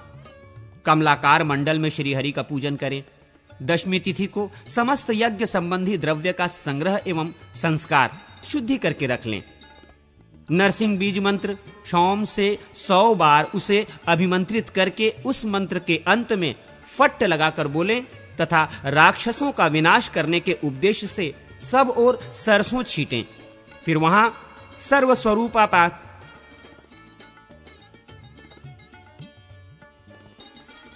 सर्वस्वरूपा प्रासाद रूपिणी शक्ति का न्यास करें। सर्वाषधियों का संग्रह करके बिखेरने के उपयोग में आने वाली सरसों आदि वस्तुओं को शुभ पात्र में रखकर साधक वासुदेव मंत्र से उनका 100 बार अभिमंत्रण करें। तदनंतर वासुदेव से लेकर नारायण पर्यंत पूर्वोक्त 5 मूर्तियों वासुदेव, संकर्षण, प्रद्युम्न, अनिरुद्ध तथा नारायण के मूल मंत्रों द्वारा पंचगव्य तैयार करें। वासुदेव, संकर्षण, प्रद्युम्न, अनिरुद्ध तथा नारायण के मूल मंत्रों द्वारा पंचगव्य तैयार करें और कुशाग्र से पंचगव्य छिड़क कर उस भूमि का प्रोक्षण करें। फिर वासुदेव मंत्र से उत्तान हाथ के द्वारा समस्त विकिर वस्तुओं को सब ओर बिखेरें। उस समय पूर्वाभिमुख खड़ा हो मन ही मन भगवान विष्णु का चिंतन करते हुए 3 बार उस विकिर वस्तुओं को सब ओर छींटें। तत्पश्चात वर्धनी सहित कलश पर स्थापित भगवान विष्णु का अंग सहित पूजन करें।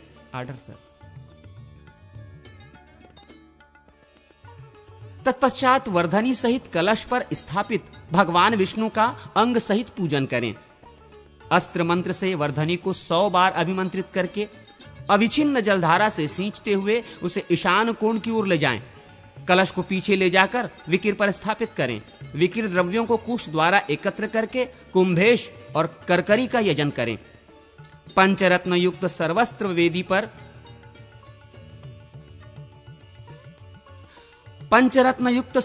वेदी पर श्री हरि की पूजा करें। अग्नि में भी उनकी अर्चना करके पूर्ववत मंत्रों द्वारा उनका संतर्पण करें। तत्पश्चात पुंडरिक मंत्र से उखा पात्र विशेष का प्रक्षालन करके उसके भीतर सुगंध युक्त घी पूत दें। इसके बाद साधक उसमें गाय का दूध भरकर वासुदेव मंत्र से उसका अवेक्षण करें और संकर्षण मंत्र से सुसंस्कृत किए गए दूध में धृताक्त चावल छोड़ दें। दूध में धृताक्त चावल छोड़ दें। उसके बाद प्रद्युम्न मंत्र से करछुल द्वारा उस दूध और चावल का आलोडन करके धीरे धीरे उसे उलाटे पलाटें। जब खीर या चरू पक जाए तब आचार्य अनिरुद्ध मंत्र पढ़कर उसे आग से नीचे उतार दें। तदनंतर उस पर जल छिड़के और धृतात्लेपन करके हाथ में भस्म लेकर उसके द्वारा नारायण मंत्र से ललाट एवं पार्श्व भागों में ऊर्ध्व पुंड्र करें। इस प्रकार सुंदर संस्कार युक्त चरु के 4 भाग करके एक भाग इष्ट देव को अर्पित करें, दूसरा भाग कलश को चढ़ावें, तीसरे भाग में अग्नि में 3 बार आहुति दें और चौथे भाग को गुरु शिष्यों के साथ बैठकर खाएं। इससे आत्मशुद्धि होती है। दूसरे दिन एकादशी को प्रातः काल ऐसे वृक्ष से दातन लें जो दूध वाला हो। उस दातन को नारायण मंत्र से 7 बार अभिमंत्रित कर लें। उसका दंत शुद्धि के लिए उपयोग करके फिर उसे त्याग दें। अपने पातक का स्मरण करके पूर्व अग्निकोण, उत्तर अथवा ईशान कोण की ओर मुंह करके अच्छी तरह स्नान करें। फिर शुभ एवं सिद्ध की भावना करके, अर्थात मैं निष्पाप एवं शुद्ध होकर शुद्ध सिद्धि की ओर अग्रसर हुआ हूं, ऐसा अनुभव करके आचमन प्राणायाम के पश्चात मंत्रोपदेष्टा गुरु भगवान विष्णु से प्रार्थना करके उनकी परिक्रमा के पश्चात पूजा गृह में प्रवेश करें। प्रार्थना इस प्रकार करें: देव, संसार सागर में मग्न पशुओं को पाश से छुटकारा दिलाने के लिए आप ही शरणदाता हैं। आप सदा अपने भक्तों पर वात्सल्य भाव रखते हैं। देव आज्ञा दीजिए, प्राकृत पाश बंधनों से बंधे हुए इन पशुओं को आज आपकी कृपा से मैं मुक्त करूंगा। देवेश्वर श्री हरि से इस प्रकार प्रार्थना करके पूजा गृह में प्रविष्ट हों। गुरु पूर्ववत अग्नि आदि की धारणाओं द्वारा शिष्यभूत समस्त पशुओं का शोधन करके संस्कार करने के पश्चात उनका वासुदेवादि मूर्तियों से संयोग करें। शिष्यों के नेत्र बांधकर उन्हें मूर्तियों की ओर देखने का आदेश दें। शिष्य उन मूर्तियों की ओर पुष्पांजलि फेंके। तदनुसार गुरु उनका नाम निर्देश करें। पूर्ववत शिष्यों से क्रमशः मूर्तियों का मंत्र रहित पूजन करावें। जिस शिष्य के हाथ का फूल जिस मूर्ति पर गिरे, गुरु उस शिष्य का वही नाम रखे। कुमारी कन्या के हाथ से काता हुआ लाल रंग का सूत लेकर उसे 6 गुना करके बट दें। उस 6 गुने सूत की लंबाई पैर के अंगूठे से लेकर शिखा तक की होनी चाहिए। फिर उसे भी मोड़कर तिगुना कर लें। उक्त त्रिगुणित सूत में प्रक्रिया भेद से स्थित उस प्रकृति देवी का चिंतन करें, जिसमें संपूर्ण विश्व का लय होता है और जिससे ही समस्त जगत का प्रादुर्भाव हुआ करता है। उस सूत्र में प्राकृतिक पाशों को तत्व की संख्या के अनुसार ग्रंथित करें, अर्थात 24 गांठ लगाकर उसको प्राकृतिक पाशों के प्रतीक समझें। फिर उस ग्रंथि युक्त सूत्र को प्याले में रखकर कुंड के पास स्थापित कर दें। तदनंतर सभी तत्वों का चिंतन करके गुरु उनका शिष्य के शरीर में न्यास करें। तत्वों का वो न्यास सृष्टि क्रम के अनुसार प्रकृति से लेकर पृथ्वी पर्यंत होना चाहिए। 3, 5, 10 अथवा 12 जितने भी सूत्र भेद संभव हों, उन सब सूत्र भेदों के द्वारा बटे हुए उस सूत्र को ग्रथित करके देना चाहिए। तत्वचिंतक पुरुषों के लिए यही उचित है। हृदय से लेकर अस्त्र पर्यंत 5 अंग संबंधी मंत्र पढ़कर संपूर्ण भूतों को प्रकृति क्रम से, अर्थात कार्य तत्व का कारण तत्व में लय करके क्रम से तन्मात्रा स्वरूप में लीन करके उस मायामय सूत्र में और पशु जीव के शरीर में भी प्रकृति, लिंग शक्ति, कर्ता, बुद्धि तथा मन का उपसंहार करें। तदनंतर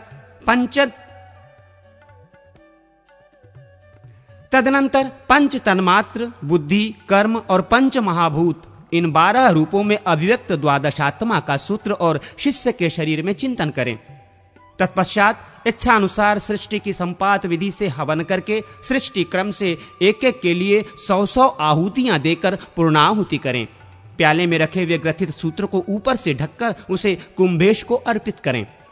फिर यथोचित रीति से अधिवासन करके भक्त शिष्य को दीक्षा दें। करनी, कैंची, धूल या बालू, खड़िया, मिट्टी और अन्य उपयोगी वस्तुओं का भी संग्रह करके उन सबको अपने वाम भाग में स्थापित कर दें। फिर मूल मंत्र से उसका स्पर्श करके अधिवासित करें। तत्पश्चात श्रीहरि के स्मरण पूर्वक कुशों पर भूतों के लिए बलि दें और कहें नमो भूतेभ्य। इसके बाद चंदों, कलशों और लड्डुओं से मंडप को सुसज्जित करके मंडल के भीतर भगवान विष्णु का पूजन करें। फिर अग्नि को घी से तृप्त करके शिष्यों को पास बुलाकर बद्ध पद्मासमन से बिठावें और दीक्षा दें। बारी बारी से उन सब का प्रोक्षण करके विष्णु हस्त से उनके मस्तक का स्पर्श करें। प्रकृति से विकृति पर्यंत अभिभूत और अधिदैवत सहित संपूर्ण सृष्टि को आध्यात्मिक करके अर्थात सबको अपने आत्मा में स्थित मानकर हृदय में ही क्रमशः उसका संहार करें। इससे तन्मात्र स्वरूप हुई सारी सृष्टि जीव के समान हो जाती है। इसके बाद कुंभेश्वर से प्रार्थना करके गुरु पूर्वोक्त सूत्र का संस्कार गुरु पूर्वोक्त सूत्र का संस्कार करने के अनंतर अग्नि के समीप आ उसको अपने पास ही रख लें। फिर मूल मंत्र से सृष्टिस के लिए 100 आहुतियां दें। इसके बाद उदासीन भाव से स्थित सृष्टिस को पूर्णाहुति अर्पित करके गुरु श्वेतरज बालू हाथ में लेकर उसे मूल मंत्र से 100 बार अभिमंत्रित कर लें। फिर उसके शिष्य के हृदय पर ताड़न करें। उस समय वियोगवाची क्रियापद से युक्त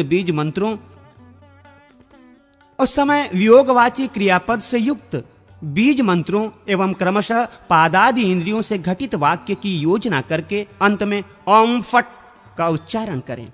इस प्रकार पृथ्वी आदि तत्वों का वियोग कराकर आचार्य भावना द्वारा उसे अग्नि में होम दें। इस तरह कार्य तत्वों का कारण तत्वों में होम अथवा लय करते हुए क्रमशः अखिल तत्वों के आश्रय भूत श्रीहरि में सबका लय कर दें। विद्वान पुरुष इसी क्रम से सब तत्वों को श्रीहरि तक पहुंचाकर उन संपूर्ण तत्वों के अधिष्ठान का स्मरण करें। उक्त रीति से ताड़न द्वारा भूतों और इंद्रियों से वियोग कराकर शुद्ध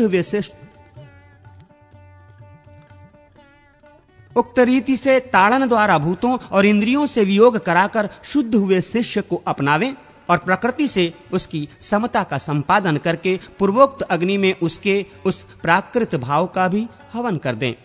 फिर गर्भाधान, जात कर्म, भोग और लय का अनुष्ठान करके उस कर्म के निमित्त वहां 8-8 बार तदनंतर आचार्य पूर्णाहुति द्वारा शुद्ध तत्व का उद्धार करके अप्राकृत प्रकृति पर्यंत संपूर्ण जगत का क्रमानुसार परम तत्व में लय कर दे। उस परम तत्वों को भी ज्ञान योग से परमात्मा में विलीन करके बंधन मुक्त एवं जीव को अविनाशी परमात्म पद में प्रतिष्ठित करें। तत्पश्चात विद्वान पुरुष ये अनुभव करें कि शिष्य शुद्ध बुद्ध परमानंद संदोह में निमग्न एवं कृतकृत्य हो चुका है। ऐसा चिंतन करने के पश्चात गुरु पूर्णाहुति दें। इस प्रकार दीक्षा कर्म की समाप्ति होती है। अब मैं उन प्रयोग संबंधी मंत्रों का वर्णन करता हूं जिनसे दीक्षा, होम और लय संपादित होते हैं। अर्थात भूतों को मुझसे अलग करो, इस मंत्र से ताड़न करने का विधान है। इसके द्वारा भूतों से वियोजन बिलगाव होता है। यहाँ वियोजन के 2 मंत्र हैं। एक तो वही है जिसका ऊपर वर्णन हुआ है और दूसरा इस प्रकार है, मैं भूतों को अपने से दूर गिराता हूं। इस मंत्र से आपातन वियोजन करके पुनः दिव्य प्रकृति से यों संयोजन किया जाता है। उसके लिए मंत्र सुनो। अब होम मंत्र का वर्णन करता हूं, उसके बाद पूर्णाहुति का मंत्र बताऊंगा। ये होम मंत्र है और ये पूर्णाहुति मंत्र है। पूर्णाहुति के पश्चात तत्व में शिष्य को संयुक्त करें। विद्वान पुरुष इसी तरह समस्त तत्वों का क्रमशः शोधन करें। तत्वों के अपने अपने बीज के अंत में नमः पद जोड़कर ताड़नादि पूर्वक तत्व शुद्धि का संपादन करें। ये क्रमशः संयोजन और होम के मंत्र हैं। तदनंतर पूर्णाहुति का विधान है। इसी प्रकार उत्तरवर्ती कर्मों में भी प्रयोग किया जाता है। ये दीक्षा योग एक व्यूहात्मक मूर्ति के लिए संक्षेप से बताया गया है। 9 व्यूहादिक मूर्तियों के विषय में भी ऐसा ही प्रयोग है। मनुष्य प्रकृति को दग्ध करके उसे निर्वाण स्वरूप परमात्मा में लीन कर दे, फिर भूतों की शुद्धि करके कर्मेंद्रियों का शोधन करें। तत्पश्चात ज्ञानेंद्रियों का, तन्मात्राओं का, मन, बुद्धि एवं अहंकार का तथा लिंगात्मा का शोधन करके सबके अंत में पुनः प्रकृति की शुद्धि करें। शुद्ध हुआ प्राकृत पुरुष ईश्वरीय धाम में प्रतिष्ठित है। उसने संपूर्ण भोगों का अनुभव कर लिया है और अब वो मुक्ति पद में स्थित है।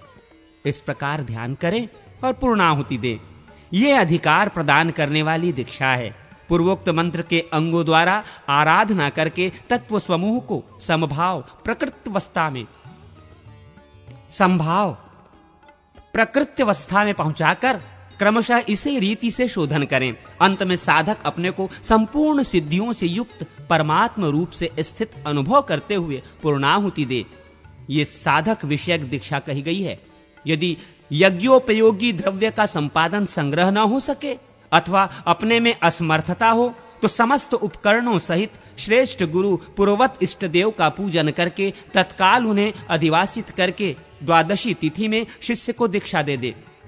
जो गुरु भक्त विनयशील एवं समस्त शारीरिक सद्गुणों से संपन्न हो, ऐसा शिष्य यदि अधिक धनवान न हो तो वेदी पर इष्ट देव का पूजन मात्र करके दीक्षा ग्रहण करें। आदि दैविक, आदि भौतिक और आध्यात्मिक संपूर्ण अध्वा का सृष्टि क्रम से शिष्य के शरीर में चिंतन करके गुरु पहले बारी बारी से 8 आहुतियों द्वारा एक एक की तृप्ति करने के पश्चात सृष्टिमान हो वासुदेव आदि विग्रहों का उनके निज निज मंत्रों द्वारा पूजन एवं हवन करें और हवन पूजन के पश्चात अग्नि आदि का विसर्जन कर दें।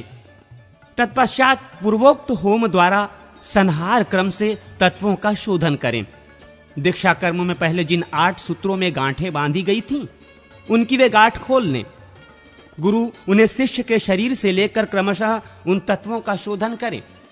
प्राकृतिक, अग्नि एवं आदि दैविक, विष्णु में अशुद्ध मिश्रित शुद्ध तत्व को लीन करके पूर्णाहुति द्वारा शिष्य को उस तत्व से संयुक्त करें। इस प्रकार शिष्य प्रकृति भाव को प्राप्त होता है। तत्पश्चात गुरु उसके प्राकृतिक गुणों को भावना द्वारा दग्ध करके उसे उनसे छुटकारा दिलावे। ऐसा करके वे शिशु स्वरूप उस शिष्यों को अधिकार में नियुक्त करें। तदनंतर भाव में स्थित हुआ आचार्य भक्ति भाव से शरण में आए हुए यतियों तथा निर्धन शिष्य को शक्ति नाम वाली दूसरी दीक्षा दे। वेदी पर भगवान विष्णु की पूजा करके पुत्र शिष्य विशेष को अपने पास बिठा लें। फिर शिष्य देवता के सम्मुख हो तिर्यक दिशा की ओर मुंह करके स्वयं बैठें। गुरु शिष्य के शरीर में अपने ही पर्वों से कल्पित संपूर्ण अध्वा का ध्यान करके आदि दैविक यजन के लिए प्रेरित करने वाले इष्ट देव का भी ध्यान योग के द्वारा चिंतन करें। फिर पूर्ववत ताड़न आदि के द्वारा क्रमशः संपूर्ण तत्वों का वेदिगत श्रीहरि में शोधन करें। ताड़न द्वारा तत्वों का वियोजन करके उन्हें आत्मा में ग्रहित करें और पुनः इष्ट देव के साथ उनका संयोजन एवं शोधन करके स्वभावतः ग्रहण करने के अनंतर ले आकर क्रमशः शुद्ध तत्व के साथ संयुक्त करें। सर्वत्र ध्यान योग एवं उत्तान मुद्रा द्वारा शोधन करें। संपूर्ण तत्वों की शुद्धि हो जाने पर जब प्रधान प्रकृति तथा परमेश्वर स्थित रह जाएं, तब पूर्वोक्त रीति से प्रकृति को दग्ध करके शुद्ध हुए शिष्यों को परमेश्वर पद में प्रतिष्ठित करें। श्रेष्ठ गुरु साधक को इस तरह सिद्धि मार्ग में ले चलें। अधिकारूढ़ गृहस्थ भी इसी प्रकार आलस्य छोड़कर समस्त कर्मों का अनुष्ठान करें। जब तक राग आसक्ति का सर्वथा नाश न हो जाए, तब तक आत्म शुद्धि का संपादन करता रहे। जब ये अनुभव हो जाए कि मेरे हृदय का राग सर्वथा क्षीण हो गया है, तब पाप से शुद्ध हुआ संयमशील पुरुष अपने पुत्र या शिष्य को अधिकार सौंपकर माया महपाश को दग्ध करके संन्यास ले लें। आत्मनिष्ठ हो देहपात की प्रतीक्षा करता रहे, फिर सिद्ध संबंधी किसी चिन्ह को दूसरों पर व्यक्त न होने दें। आचार्य के अभिषेक का विधान। नारद जी कहते हैं, महर्षियों, अब मैं आचार्य के अभिषेक का वर्णन करूंगा, जिसे पुत्र अथवा पुत्रोपम श्रद्धालु शिष्य संपादित कर सकता है। इस अभिषेक से साधक सिद्धि का भागी होता है और रोगी रोग से मुक्त हो जाता है। राजा को राज्य और स्त्री को पुत्र की प्राप्ति होती है। इससे अंतःकरण के मल का नाश होता है। मिट्टी के बहुत से घड़ों में उत्तम रत्न रखकर एक स्थान पर स्थापित करें। पहले एक घड़ा बीच में रखें, फिर उसके चारों ओर घट स्थापित करें। इस तरह 1,000 या 100 आवृत्ति में उन सब की स्थापना करें।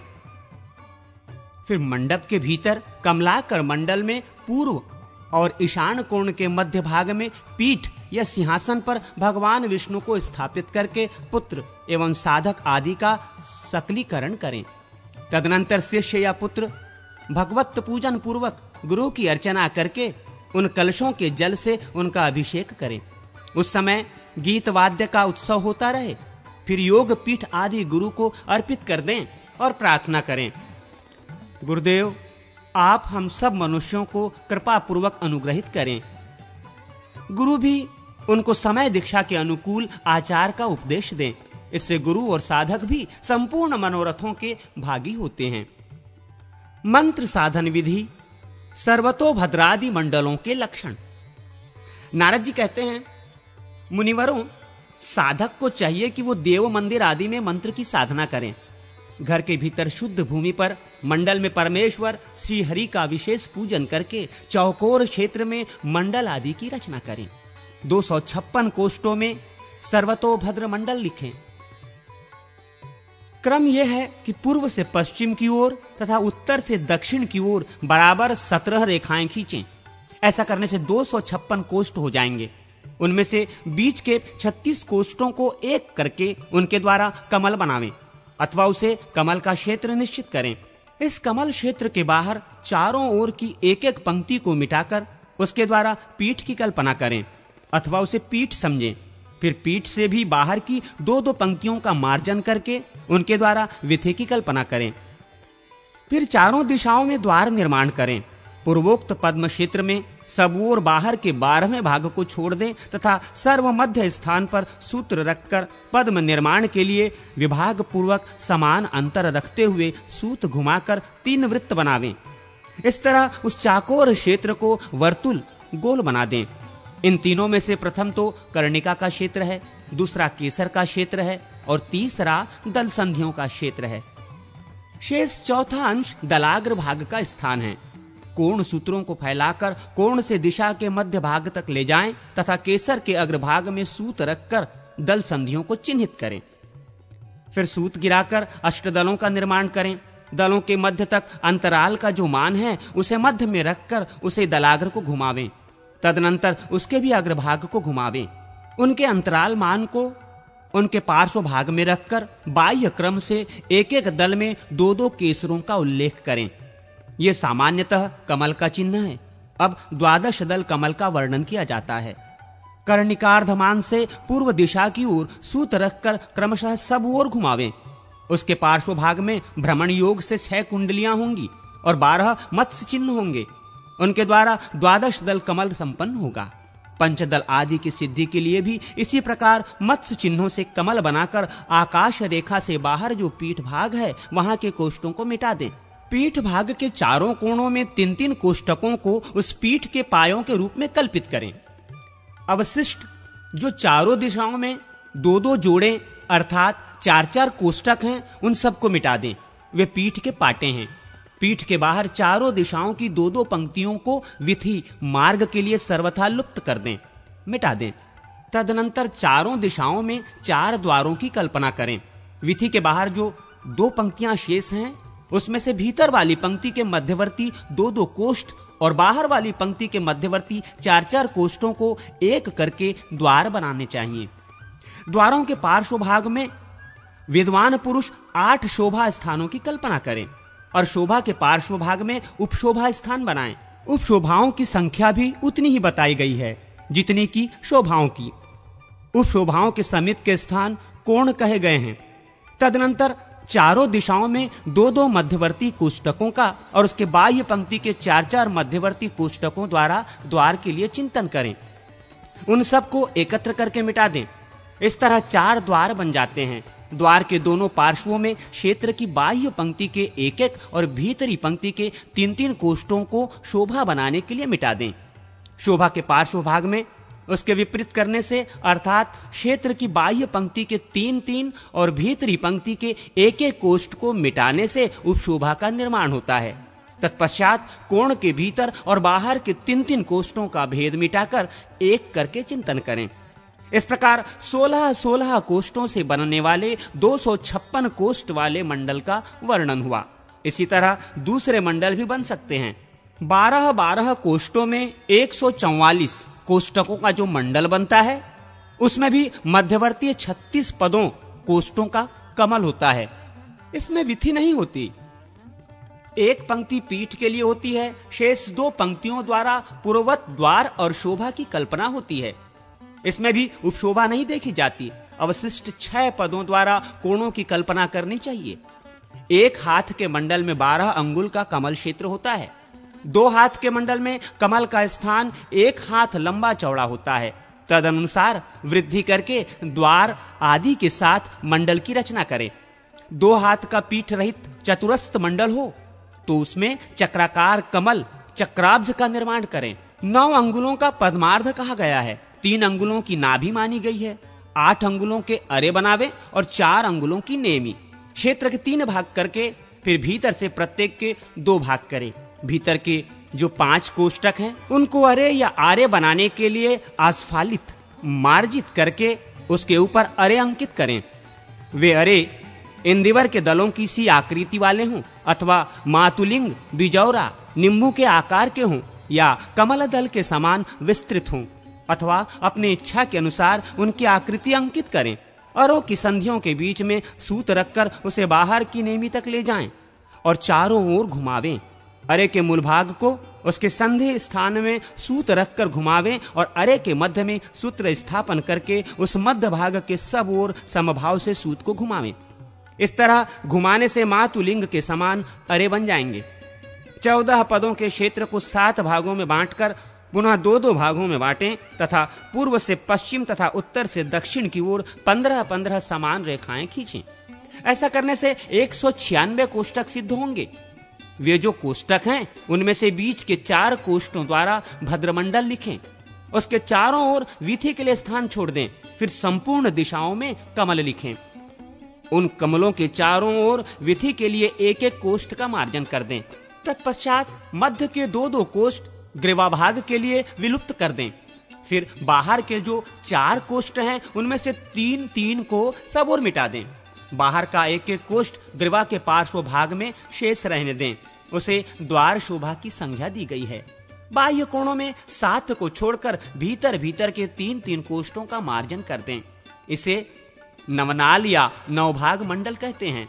उसकी 9 नाभियों में नवयूह स्वरूप श्री हरि का पूजन करें। 25 व्यूहों का जो मंडल है वो विश्वव्यापी है अथवा संपूर्ण रूपों में व्याप्त है।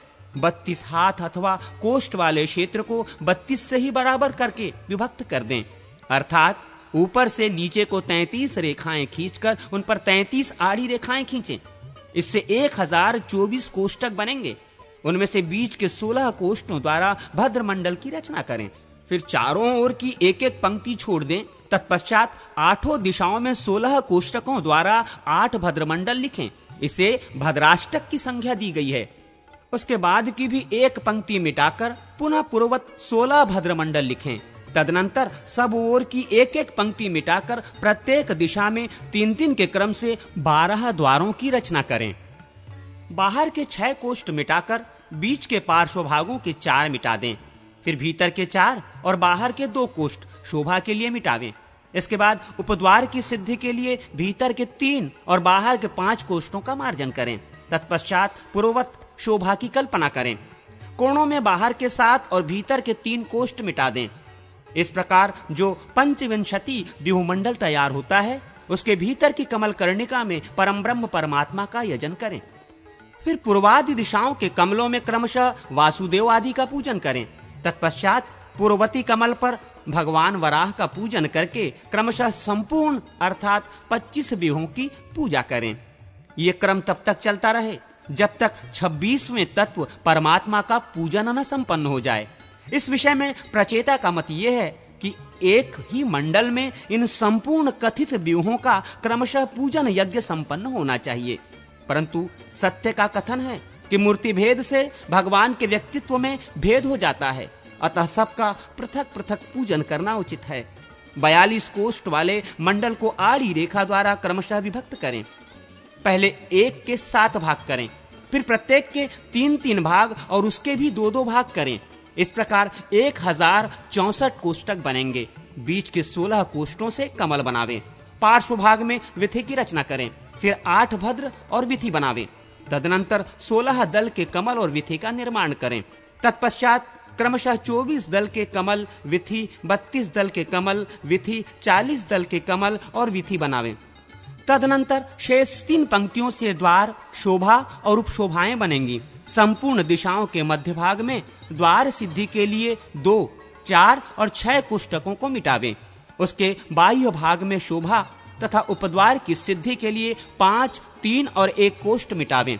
द्वारों के पार्श्व भागों में भीतर की ओर क्रमशः 6 तथा 4 कोष्ठ मिटावें और बीच के 2-2 कोष्ठ लुप्त कर दें। इस तरह 6 उपशोभाएं बन जाएंगी। एक एक दिशा में 4-4 शोभाएं और 3-3 द्वार होंगे। कोणों में प्रत्येक पंक्ति के 5-5 कोष्ठ छोड़ दें। वे कोण होंगे। इस तरह रचना करने पर सुंदर अभिष्ट मंडल का निर्माण होता है। भद्र मंडल आदि की पूजन विधि का वर्णन। नारद जी कहते हैं, मुनिवरों, पूर्वोक्त भद्र मंडल के मध्यवर्ती कमल में अंगों सहित ब्रह्म का पूजन करना चाहिए। पूर्ववर्ती कमल में भगवान पद्मनाभ का, अग्निकोण वाले कमल में प्रकृति देवी का तथा दक्षिण दिशा के कमल में पुरुष की पूजा करनी चाहिए। पुरुष के दक्षिण भाग में अग्नि देवता की, नैऋत्य कोण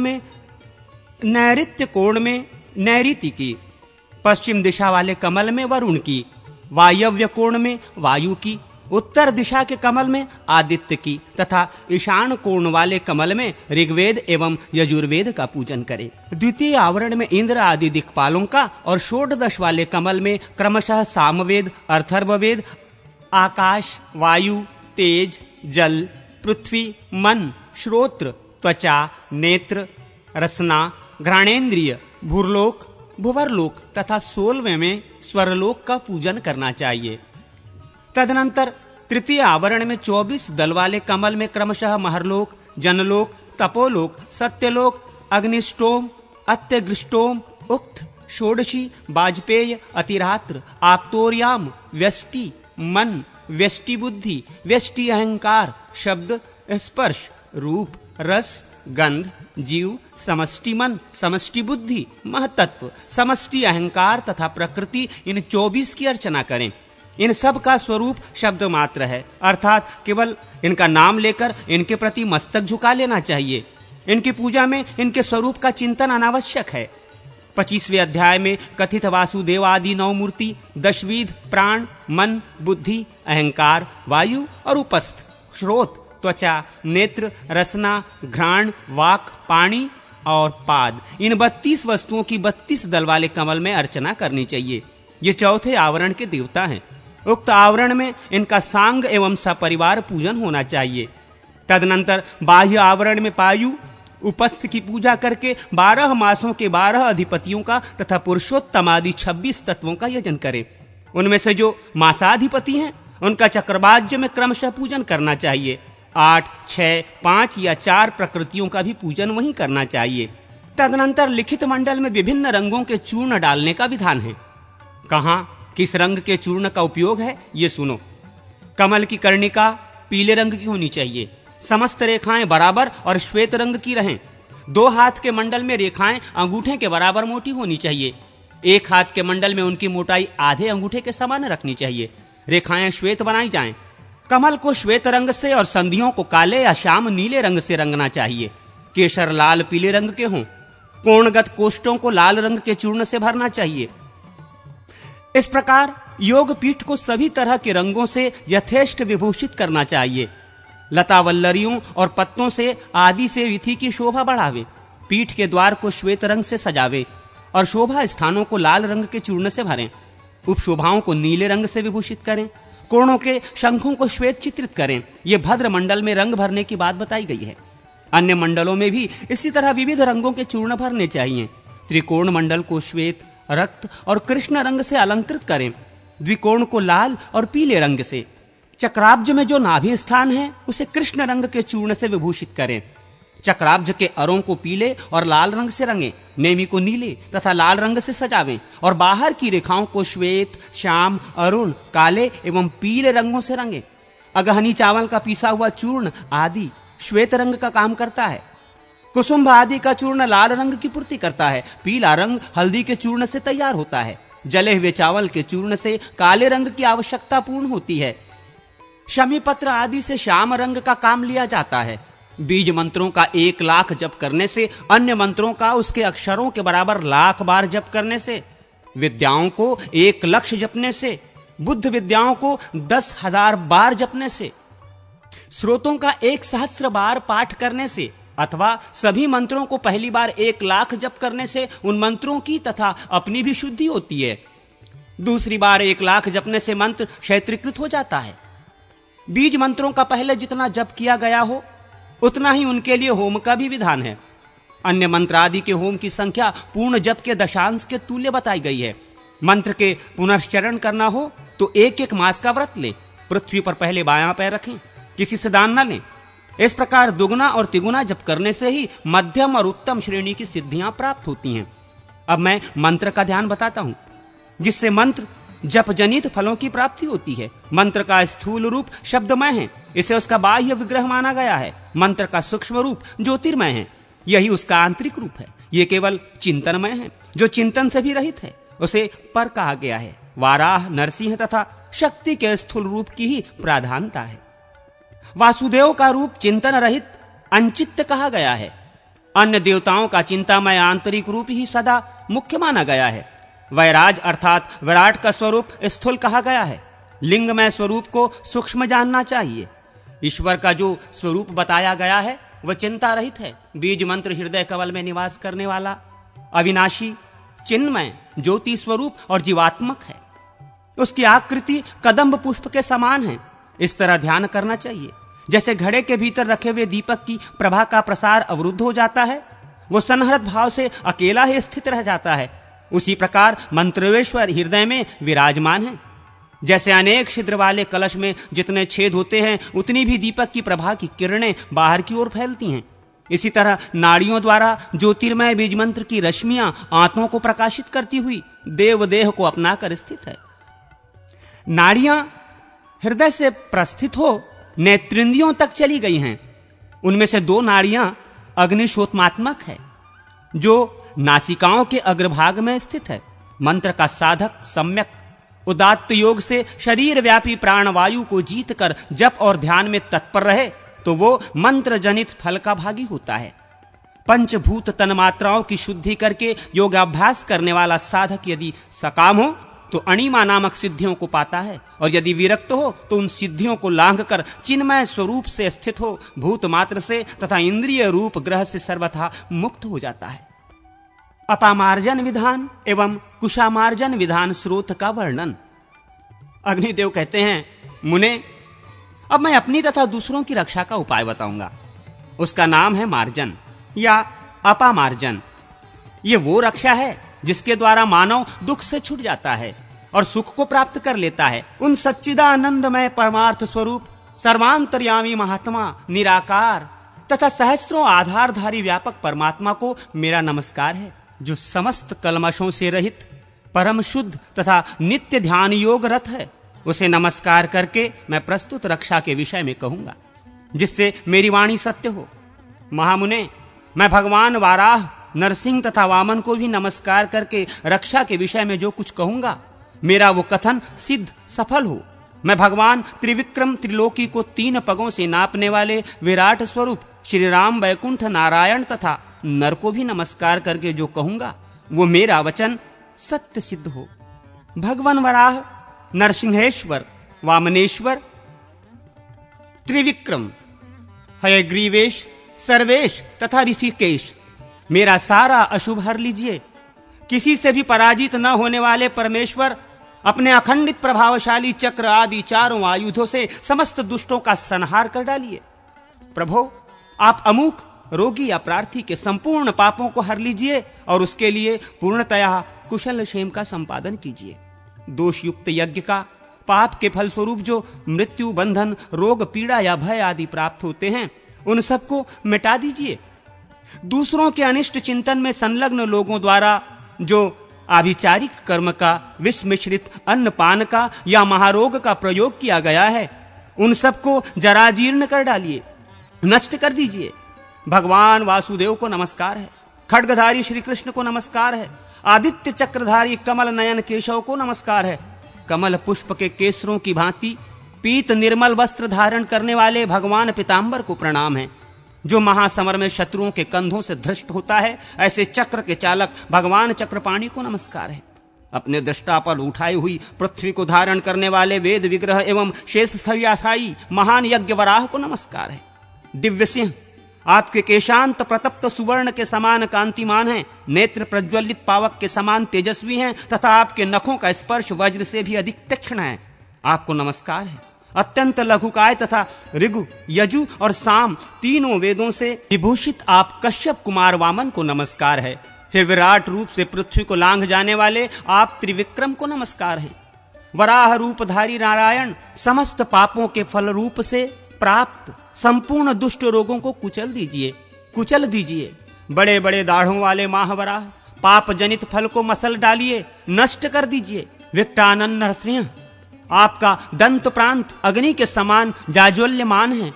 आरती नाशन आक्रमणकारी दुष्टों को देखिए और अपनी दहाड़ से उन सब का नाश कीजिए। वामन रूपधारी जनार्दन ऋक, यजुः एवं सामवेद के गूढ़ तत्वों से भरी वाणी द्वारा इस आर्त जन के समस्त दुखों का शमन कीजिए। गोविंद इसके त्रिदोष जज, सन्निपात तज, आगंतुक, एकाहिक, द्विकाहिक, त्राहिक तथा अत्यंत उग्र चातुर्थिक ज्वर को एक सतत बने रहने वाले ज्वर को भी शीघ्र शांत कर दीजिए। इसकी वेदना को मिटा दीजिए। इस दुखिया के नेत्र रोग, शिरोरोग, उदर रोग, श्वासावरोध, अतिश्वास दमा, परिताप, कंपन, गुदरोग, नासिका रोग, पाद रोग, कुष्ठ रोग, क्षय रोग, कामला आदि रोग, अत्यंत दारुण प्रमेह, भगंदर, अतिसार, मुखरोज, वलगुल्ली, अश्मरी पत्थरी, मृच्छकृच्छ तथा अन्य महाभयंकर रोगों को भी दूर कीजिए। भगवान वासुदेव के संकीर्तन मात्र से जो भी वातज, पित्तज, कफज, सन्निपातज, आगंतुक तथा लूता, मकरी, विस्फोट, फोड़े आदि रोग हैं, वे सभी अपमार्जित होकर शांत हो जाएं। वे सभी भगवान विष्णु के नाम उच्चारण के प्रभाव से विलुप्त हो जाएं। वे समस्त रोग श्रीहरि के चक्र से प्रतिहित होकर क्षय को प्राप्त हों। अच्युत, अनंत एवं गोविंद इन नामों के उच्चारण रूप औषध से संपूर्ण रोग नष्ट हो जाते हैं। ये मैं सत्य सत्य कहता हूं। स्थावर जंगम कृत्रिम दंत्रोदूत, नक्कोद्रूत, आकाशोद्रूत तथा लुतादि से उत्पन्न एवं अन्य जो भी दुखप्रद विष हों, भगवान वासुदेव का संकीर्तन, उनका प्रशमन करें। बाल रूपधारी श्रीहरि श्री कृष्ण के चरित्र का कीर्तन ग्रह, पेत ग्रह, डाकिनी ग्रह, वेताल, पिशाच, गंधर्व, यक्ष, राक्षस, शकुनी, पुतना आदि ग्रह, विनायक ग्रह, मुखमंडिका, क्रूर रेवती, वृद्ध रेवती, वृद्धि का नाम से प्रसिद्ध उग्र ग्रह एवं मात्र ग्रह, इन सभी बाल ग्रहों का नाश करें। भगवान आप नरसिंह के दृष्टपात से जो भी वृद्ध, बाल तथा युवा ग्रह हो वे दग्ध हो जाएं। जिनका मुख सटा समूह से विकराल प्रतीत होता है, वे लोक हितैषी महाबलवान भगवान नरसिंह समस्त बाल ग्रहों को निशेष कर दें। महासिंह नरसिंह ज्वालामालाओं से आपका मुखमंडल उज्जवल हो रहा है। अग्निलोचन सर्वेश्वर समस्त ग्रहों का भक्षण कीजिए। वासुदेव आप सर्वात्मा परमेश्वर जनार्दन हैं। इस व्यक्ति के जो भी रोग, महान उत्पात, विष, महाग्रह, क्रूर भूत, दारुण ग्रह पीड़ा तथा ज्वाला, गर्दभक आदि शस्त्र शत जनित दोष हो, उन सब का कोई भी रूप धारण करके नाश करें। देव श्रेष्ठ चित्त ज्वालामालाओं से अत्यंत भीषण सुदर्शन चक्र को प्रेरित करके समस्त दुष्ट रोगों का शमन कीजिए। महाभयंकर सुदर्शन, तुम प्रचंड ज्वालाओं से सुशोभित और महान शब्द करने वाले हो, अतः संपूर्ण दुष्ट राक्षसों का संहार करो। वे तुम्हारे प्रभाव से क्षय को प्राप्त हों। पूर्व, पश्चिम, उत्तर और दक्षिण दिशा में सर्वात्मा नरसिंह अपनी गर्जना से रक्षा करें। स्वर्गलोक में, भूलोक में, अंतरिक्ष में तथा आगे पीछे अनेक रूपधारी भगवान जनार्दन रक्षा करें। देवता, असुर और मनुष्यों सहित यह संपूर्ण जगत भगवान विष्णु का ही स्वरूप है। इस सत्य के प्रभाव से इसके दुष्ट रोग शांत हों। श्री विष्णु के स्मरण मात्र से पाप समूह तत्काल नष्ट हो जाते हैं। इस सत्य के प्रभाव से इसके समस्त दूषित रोग शांत हो जाएं। यज्ञेश्वर विष्णु देवताओं द्वारा प्रशंसित होते हैं। इस सत्य के प्रभाव से मेरा कथन सत्य हो, शांति हो, मंगल हो, इसका दुष्ट रोग शांत हो। मैंने भगवान वासुदेव के शरीर से प्रादुर्भूत कुशों से इसके रोगों को नष्ट किया है। नर नारायण और गोविंद इसका आपामार्जन करें। श्रीहरि के वचन से इसके संपूर्ण दुखों का शमन हो जाए। समस्त रोगादि के निवारण के लिए अपमार्जन स्रोत प्रशस्त हैं।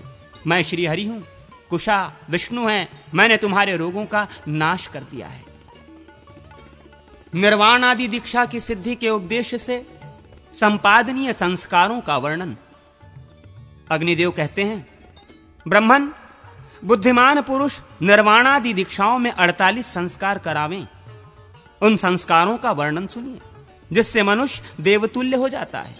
सर्वप्रथम योनि में गर्भाधान, तदनंतर पुंसवन संस्कार करें, फिर सीमांतोन्नयन, जात कर्म, नामकरण, अन्नप्राशन, चूड़ा कर्म, 4 ब्रह्मचर्य व्रत, वैष्णवी, पार्थी, भौतिकी और श्रोतिकी, गोदान, समावर्तन, 7 पाक यज्ञ, अष्टका, अनवष्टका, पार्षण श्राद्ध, श्रावणी, आग्रायणी, चैत्री एवं आयुष्य जी, 7 हरवी यज्ञ, आधान, अग्निहोत्र, दर्श, पार्णमास, चातुर्मास्य, पशुबंध तथा सौत्रामणि, 7 सोम संस्थाएं, यज्ञ श्रेष्ठ, अग्निष्ट होम, अत्यगिष्ट होम, उकत्थ, षोडशी, वाजपेय, अतिरात्र एवं आप्तोर्याम, सहश्रेष यज्ञ, हिरण्याग्रि, हिरण्याक्ष, हिरण्यमित्र, हिरण्यपाणी, हेमाक्ष, हेमांग, हेमसूत्र, हिरण्यास्य, हिरण्याङ्ग, हेमजिह्व, हिरण्यवान और सब यज्ञों का स्वामी अश्वमेघ यज्ञ तथा 8 गुण, सर्वभूत दया, क्षमा, आर्जव, शौच, अनायास, मंगल, अकृपणता और अस्पृहा, ये संस्कार करें। इष्ट देव के मूल मंत्र से 100 आहुतियां दें। सौर, शाक्त, वैष्णव तथा शैव सभी दिशाओं में ये समान माने गए हैं। इस संस्कारों से संस्कृत होकर मनुष्य भोग मोक्ष को प्राप्त करता है। वो संपूर्ण रोगादि से मुक्त होकर देववत हो जाता है। मनुष्य अपने इष्ट देवता के जप, होम, पूजन तथा ध्यान से इच्छित वस्तु को प्राप्त करता है।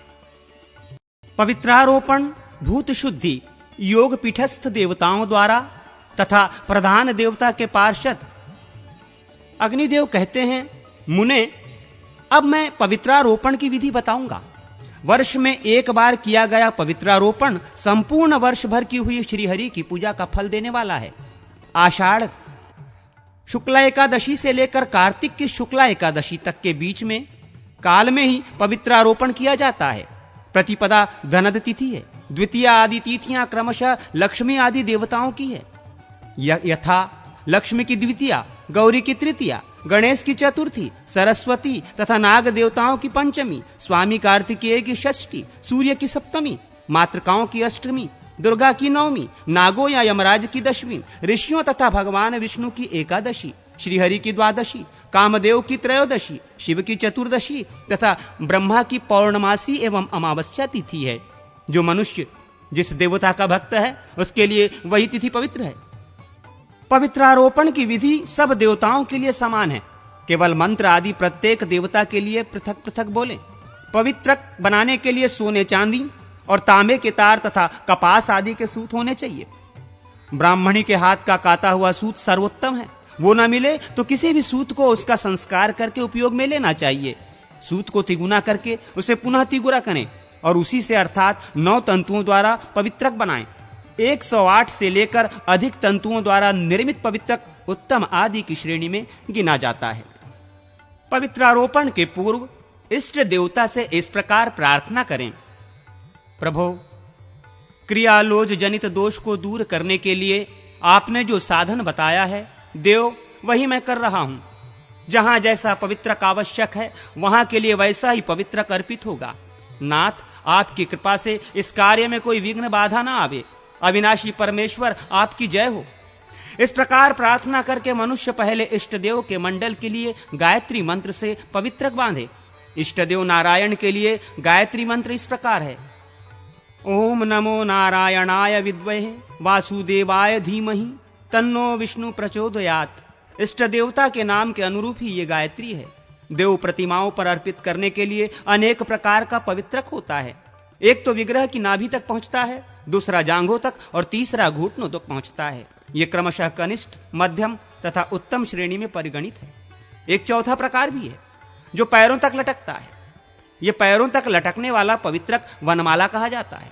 वो 1008 तंतुओं से तैयार किया जाता है। इसका महात्म सबसे अधिक है। साधारण माला अपनी शक्ति के अनुसार बनाई जाती है, अथवा वो 16 अंगुल से दुगनी बड़ी होनी चाहिए। कर्णिका, केसर और दल आदि से युक्त जो यंत्र या चक्र आदि मंडल है, उस मंडल को जो नीचे से ऊपर तक ढक ले, ऐसा पवित्रक उसके ऊपर चढ़ाना चाहिए। एक चक्र और एक आब्ज आदि मंडल, चक्र में उस मंडल का मान जितने अंगुल का हो उतने अंगुल मान वाला पवित्रक अर्पित करना चाहिए। वेदी पर अपने 27 अंगुल के माप का पवित्रक अर्पित करें। आचार्यों के लिए, पिता माता आदि के लिए तथा पुस्तक पर चढ़ाने के लिए, जो स्वयं धारण करने के लिए जो पवित्रक बनावें वो नाभि तक ही लंबा होना चाहिए। उसमें 12 गांठें लगी होनी चाहिए तथा उस पवित्रक पर गंध, चंदन, रोली या केसर लगाया गया हो, वो उसी में रंगा गया हो। ब्राह्मण वनमाला में 2-2 अंगुल की दूरी पर क्रमशः 108 गांठें रहनी चाहिए अथवा कनिष्ठ, मध्यम तथा उत्तम पवित्रक में क्रमशः 12, 24 और 36 गांठें रखनी चाहिए। मंद, मध्यम और उत्तम मालार्थी पुरुषों को अनामिका, मध्यमा और अंगुष्ठ से पवित्रक माला ग्रहण करनी चाहिए अथवा कनिष्ठ आदि नाम वाले पवित्रक में समान रूप से 12-12 ही गांठें होनी चाहिए। केवल तंतुओं की संख्या में और लंबाई में भेद होने से उनकी भिन्न संख्याएं मानी जाती हैं। सूर्य, कलश तथा अग्नि आदि के लिए भी यथासंभव विष्णु भगवान के तुल्य ही पवित्रक अर्पित करना उत्तम माना गया है। पीठ के लिए पीठ की लंबाई के अनुसार तथा कुंड के लिए भी मेखला पर्यंत लंबा पवित्रक होना चाहिए। विष्णु पार्षदों के लिए यथाशक्ति सूत्र ग्रंथि देनी चाहिए अथवा बिना ग्रंथि के ही 17 सूत्र चढ़ावें और भद्र नामक पार्षद को त्रिसूत्र, तिरसुत अर्पित करें। पवित्रक को रोचना, अर्गुर कर्पूर मिश्रित हल्दी एवं कुमकुम के रंग से रंग देना चाहिए। भक्त पुरुष एकादशी को स्नान, संध्या आदि करके पूजा गृह में जाकर भगवान श्री हरि का यजन करें। उनके समस्त परिवार को बलि देकर उनकी अर्चना करें। द्वार के अंत में क्षेत्रपालाय नमः बोलकर क्षेत्रपाल की पूजा करें। द्वार के ऊपर श्रीये नमः कहकर श्रीदेवी की पूजा करें। द्वार के दक्षिण देश में धात्रेय नमः, गंगाय नमः इन मंत्रों का उच्चारण करते हुए धाता तथा गंगा जी की अर्चना करें और वाम देश में विधात्रे नमः, यमुनाय नमः बोलकर विधाता एवं यमुना जी की पूजा करें। इसी तरह द्वार के दक्षिण वाम देश में क्रमशः शंखनिधिये नमः, पद्मनिधिये नमः बोलकर शंखनिधि एवं पद्मनिधि की पूजा करें। फिर मंडल के भीतर दाहिने पैर के पार्श्व भाग को 3 बार पटक कर विघ्नों का अपसारण करें। तदनंतर सारंगाय नमः बोलकर विघ्नकारी भूतों को दूर भगावे।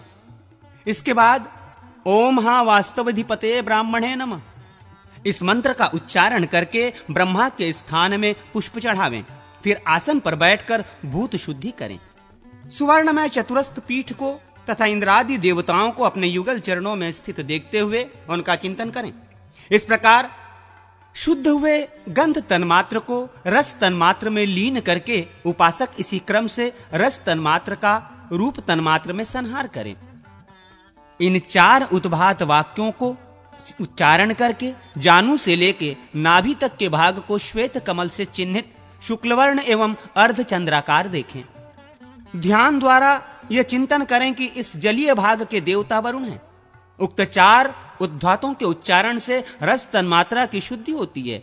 इसके बाद इस रस तन्मात्रा का रूप तन्मात्रा में लय कर दें। इन 3 उद्धात वाक्यों का उच्चारण करके नाभि से लेकर कंठ तक के भाग में त्रिकोणाकार अग्निमंडल का चिंतन करें। उसका रंग लाल है, वो स्वस्तिकाकार चिन्ह से चिंतित है, उसके अधिदेवता अग्नि है। इस प्रकार ध्यान करके शुद्ध किए हुए रूप तन्मात्रा को स्पर्श तन्मात्रा में लीन करें। इन 2 उद्धात वाक्यों के उच्चारण पूर्वक कंठ से लेकर नासिका के बीच भाग में गोलाकार वायुमंडल का चिंतन करें। उसका रंग धूम के समान है, वो निष्कलंक चंद्रमा से चिन्हित है। इस तरह शुद्ध हुए स्पर्श तन्मात्रा का ध्यान द्वारा ही शब्द तन्मात्रा में लय कर दें। इसके बाद इस एक उद्धात वाक्य से शुद्ध स्पष्टिक के समान आकाश का नासिका से लेकर शिखा तक के भाग में चिंतन करें। फिर उस शुद्ध हुए आकाश का अहंकार में उपसंहार करें। तत्पश्चात क्रमशः शोषण आदि के द्वारा देह की शुद्धि करें। ध्यान में यह देखें कि यम बीज रूप वायु के द्वारा पैरों से लेकर शिखा तक का संपूर्ण शरीर सूख गया है। फिर रम बीज द्वारा अग्नि को प्रकट करके देखें कि सारा शरीर अग्नि की ज्वालाओं में आ गया और जलकर भस्म हो गया। इसके बाद वम बीज का उच्चारण करके भावना करें कि ब्रह्मरंध्र से अमृत का बिंदु प्रकट हुआ है। उससे जो अमृत की धारा प्रकट हुई है उसके शरीर के उस भस्म को आप्लावित कर दिया है। तदनंतर लम बीज का उच्चारण करते हुए ये चिंतन करें कि उस भस्म से दिव्य देह का प्रादुर्भाव हो गया है। इस प्रकार दिव्य देह की उद्भावना करके करन्यास और अंगन्यास करें। इसके बाद मानस याग का अनुष्ठान करें। हृदय कमल में मानसिक पुष्प आदि उपचारों द्वारा मूल मंत्र से अंगों सहित देवेश्वर भगवान विष्णु का पूजन करें। वे भगवान भोग और मोक्ष देने वाले हैं।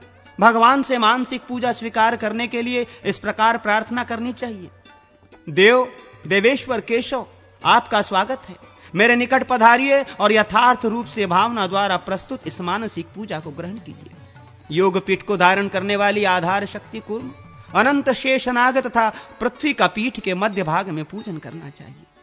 तदनंतर अग्निकोण आदि चारों कोणों में क्रमशः धर्म, ज्ञान, वैराग्य तथा ऐश्वर्य का पूजन करें। पूर्व आदि मुख्य दिशाओं में अधर्म, अज्ञान, अवैराग्य, अनैश्वर्य की अर्चना करें। पीठ के मध्य भाग में सत्वादि गुणों का, कमल का, माया और अविद्या नामक तत्वों का, काल तत्व का, सूर्यादि मंडल का तथा पक्षीराज गरुड़ का पूजन करें। पीठ के वायव्य कोण में ईशान कोण तक गुरु पंक्ति की पूजा करें। गण, सरस्वती, नारद, नलकुबर, गुरु, गुरु पादुका, परम गुरु और उनकी पादुका की पूजा ही गुरु पंक्ति की पूजा है। सर्वसिद्धि और परसिद्धि शक्तियों की केसरों में पूजा करनी चाहिए। पूर्व सिद्धि शक्तियां ये हैं: लक्ष्मी, सरस्वती, प्रीति, कीर्ति, शांति, कांति, पुष्टि तथा तुष्टि। इनकी क्रमशः पूर्व आदि दिशाओं में पूजा की जानी चाहिए। इसी तरह इंद्र आदि 10 दिक्पालों का भी उनकी दिशाओं में पूजन आवश्यक है। इन सब के बीच में श्रीहरि विराजमान हैं। परसिद्धा शक्तियां धृति, श्री, रति तथा कांति आदि हैं। मूल मंत्र से भगवान अच्युत की स्थापना की जाती है। पूजा के प्रारंभ में भगवान से यूं प्रार्थना करें: हे भगवान, आप मेरे सम्मुख हों, ओम अभिमुखो भव, पूर्व दिशा में मेरे समीप स्थित हों। इस तरह प्रार्थना करके स्थापना के पश्चात अर्धपाद्य आदि निवेदन कर गंध आदि उपचारों द्वारा मूल मंत्र से भगवान अच्युत की अर्चना करें। इस प्रकार अग्निकोण आदि दिशाओं में क्रम से मूल बीज द्वारा अंगों का पूजन करें। पूर्व, दक्षिण, पश्चिम और उत्तर दिशा में मूर्त्यात्मक आवरण की अर्चना करें। वासुदेव, संकर्षण, प्रद्युम्न और अनिरुद्ध ये 4 मूर्तियां हैं। अग्निकोण आदि कोणों में क्रमशः श्री, रति, धृति और कांति की पूजा करें। ये भी श्रीहरि की मूर्तियां हैं। अग्नि आदि कोणों में क्रमशः शंख, चक्र, गदा और पद्म की परिचर्या करें। पूर्वादि दिशाओं में श्रांग, मुशल, खड्ग तथा वनमाला की अर्चना करें। उसके बाह्य भाग में पूर्वादि दिशाओं में क्रमशः इंद्र, अग्नि, यम, निऋति, वरुण, वायु, कुबेर तथा ईशान की पूजा करके नैऋत्य और पश्चिम के बीच में अनंत की तथा पूर्व और ईशान के बीच में ब्रह्मा जी की अर्चना करें। इनके मध्य भाग में व्रज आदि अस्त्रमय आवरणों का पूजन करें। इनके भी ब्रह्म भाग में दिक्पालों के वाहन रूप आवरण पूजनीय होते हैं। पूर्वादि में क्रम से ऐरावत, छाग, भैंसा, वानर, मत्स्य, मृग, शश, खरगोश, वृषभ, कूर्म और हंस इनकी पूजा करनी चाहिए। इनके भी ब्राह्म भाग में प्रश्न, गर्भ और कुमुद आदि द्वारपालों की पूजा की विधि कही गई है। पूर्व से लेकर उत्तर तक प्रत्येक द्वार पर 2-2 द्वारपालों की पूजा आवश्यक है। तदनंतर श्रीहरि को नमस्कार करके बाह्य भाग में बलि अर्पण करें। श्री ओम विष्णु पार्षदेभ्यो नमः बोलकर बलिपीठ पर उसके लिए बलि समर्पित करें। ईशान कोण में ओम विश्वासय विक्वसेनात्मक नमः इस मंत्र से विश्वक्सेन की अर्चना करें। इसके बाद भगवान के दाहिने हाथ में रक्षा सूत्र बांधें। उस समय भगवान से इस प्रकार कहें: प्रभो, जो 1 वर्ष तक निरंतर की हुई आपकी पूजा के संपूर्ण फल की प्राप्ति में हेतु है, वो पवित्रारोहण या पवित्रारोपण कर्म करने वाला है। उसके लिए ये कौस्तुक मंगल सूत्र धारण कीजिए। ओम नमः। इसके बाद भगवान के समीप उपवास आदि का नियम ग्रहण करें और इस प्रकार कहें: मैं उपवास के साथ नियम पूर्वक रहकर इष्ट देव को संतुष्ट करूंगा। देवेश्वर, आज से लेकर जब तक वैशेषिक विशेष उत्सव का दिन न आ जाए, तब तक काम, क्रोध आदि सारे दोष मेरे पास किसी तरह भी न फटकने पावें। व्रती यजमान यदि उपवास करने में असमर्थ हो तो नक्त व्रत रात में भोजन किया करें। हवन करके भगवान की स्तुति के बाद उनका विसर्जन करें। भगवान का नित्य पूजन लक्ष्मी की प्राप्ति कराने वाला है। ओम श्री श्रीधराय त्रैलोक्य मोहनाय नमः, ये भगवान की पूजा के लिए मंत्र है। पवित्रारोपण के लिए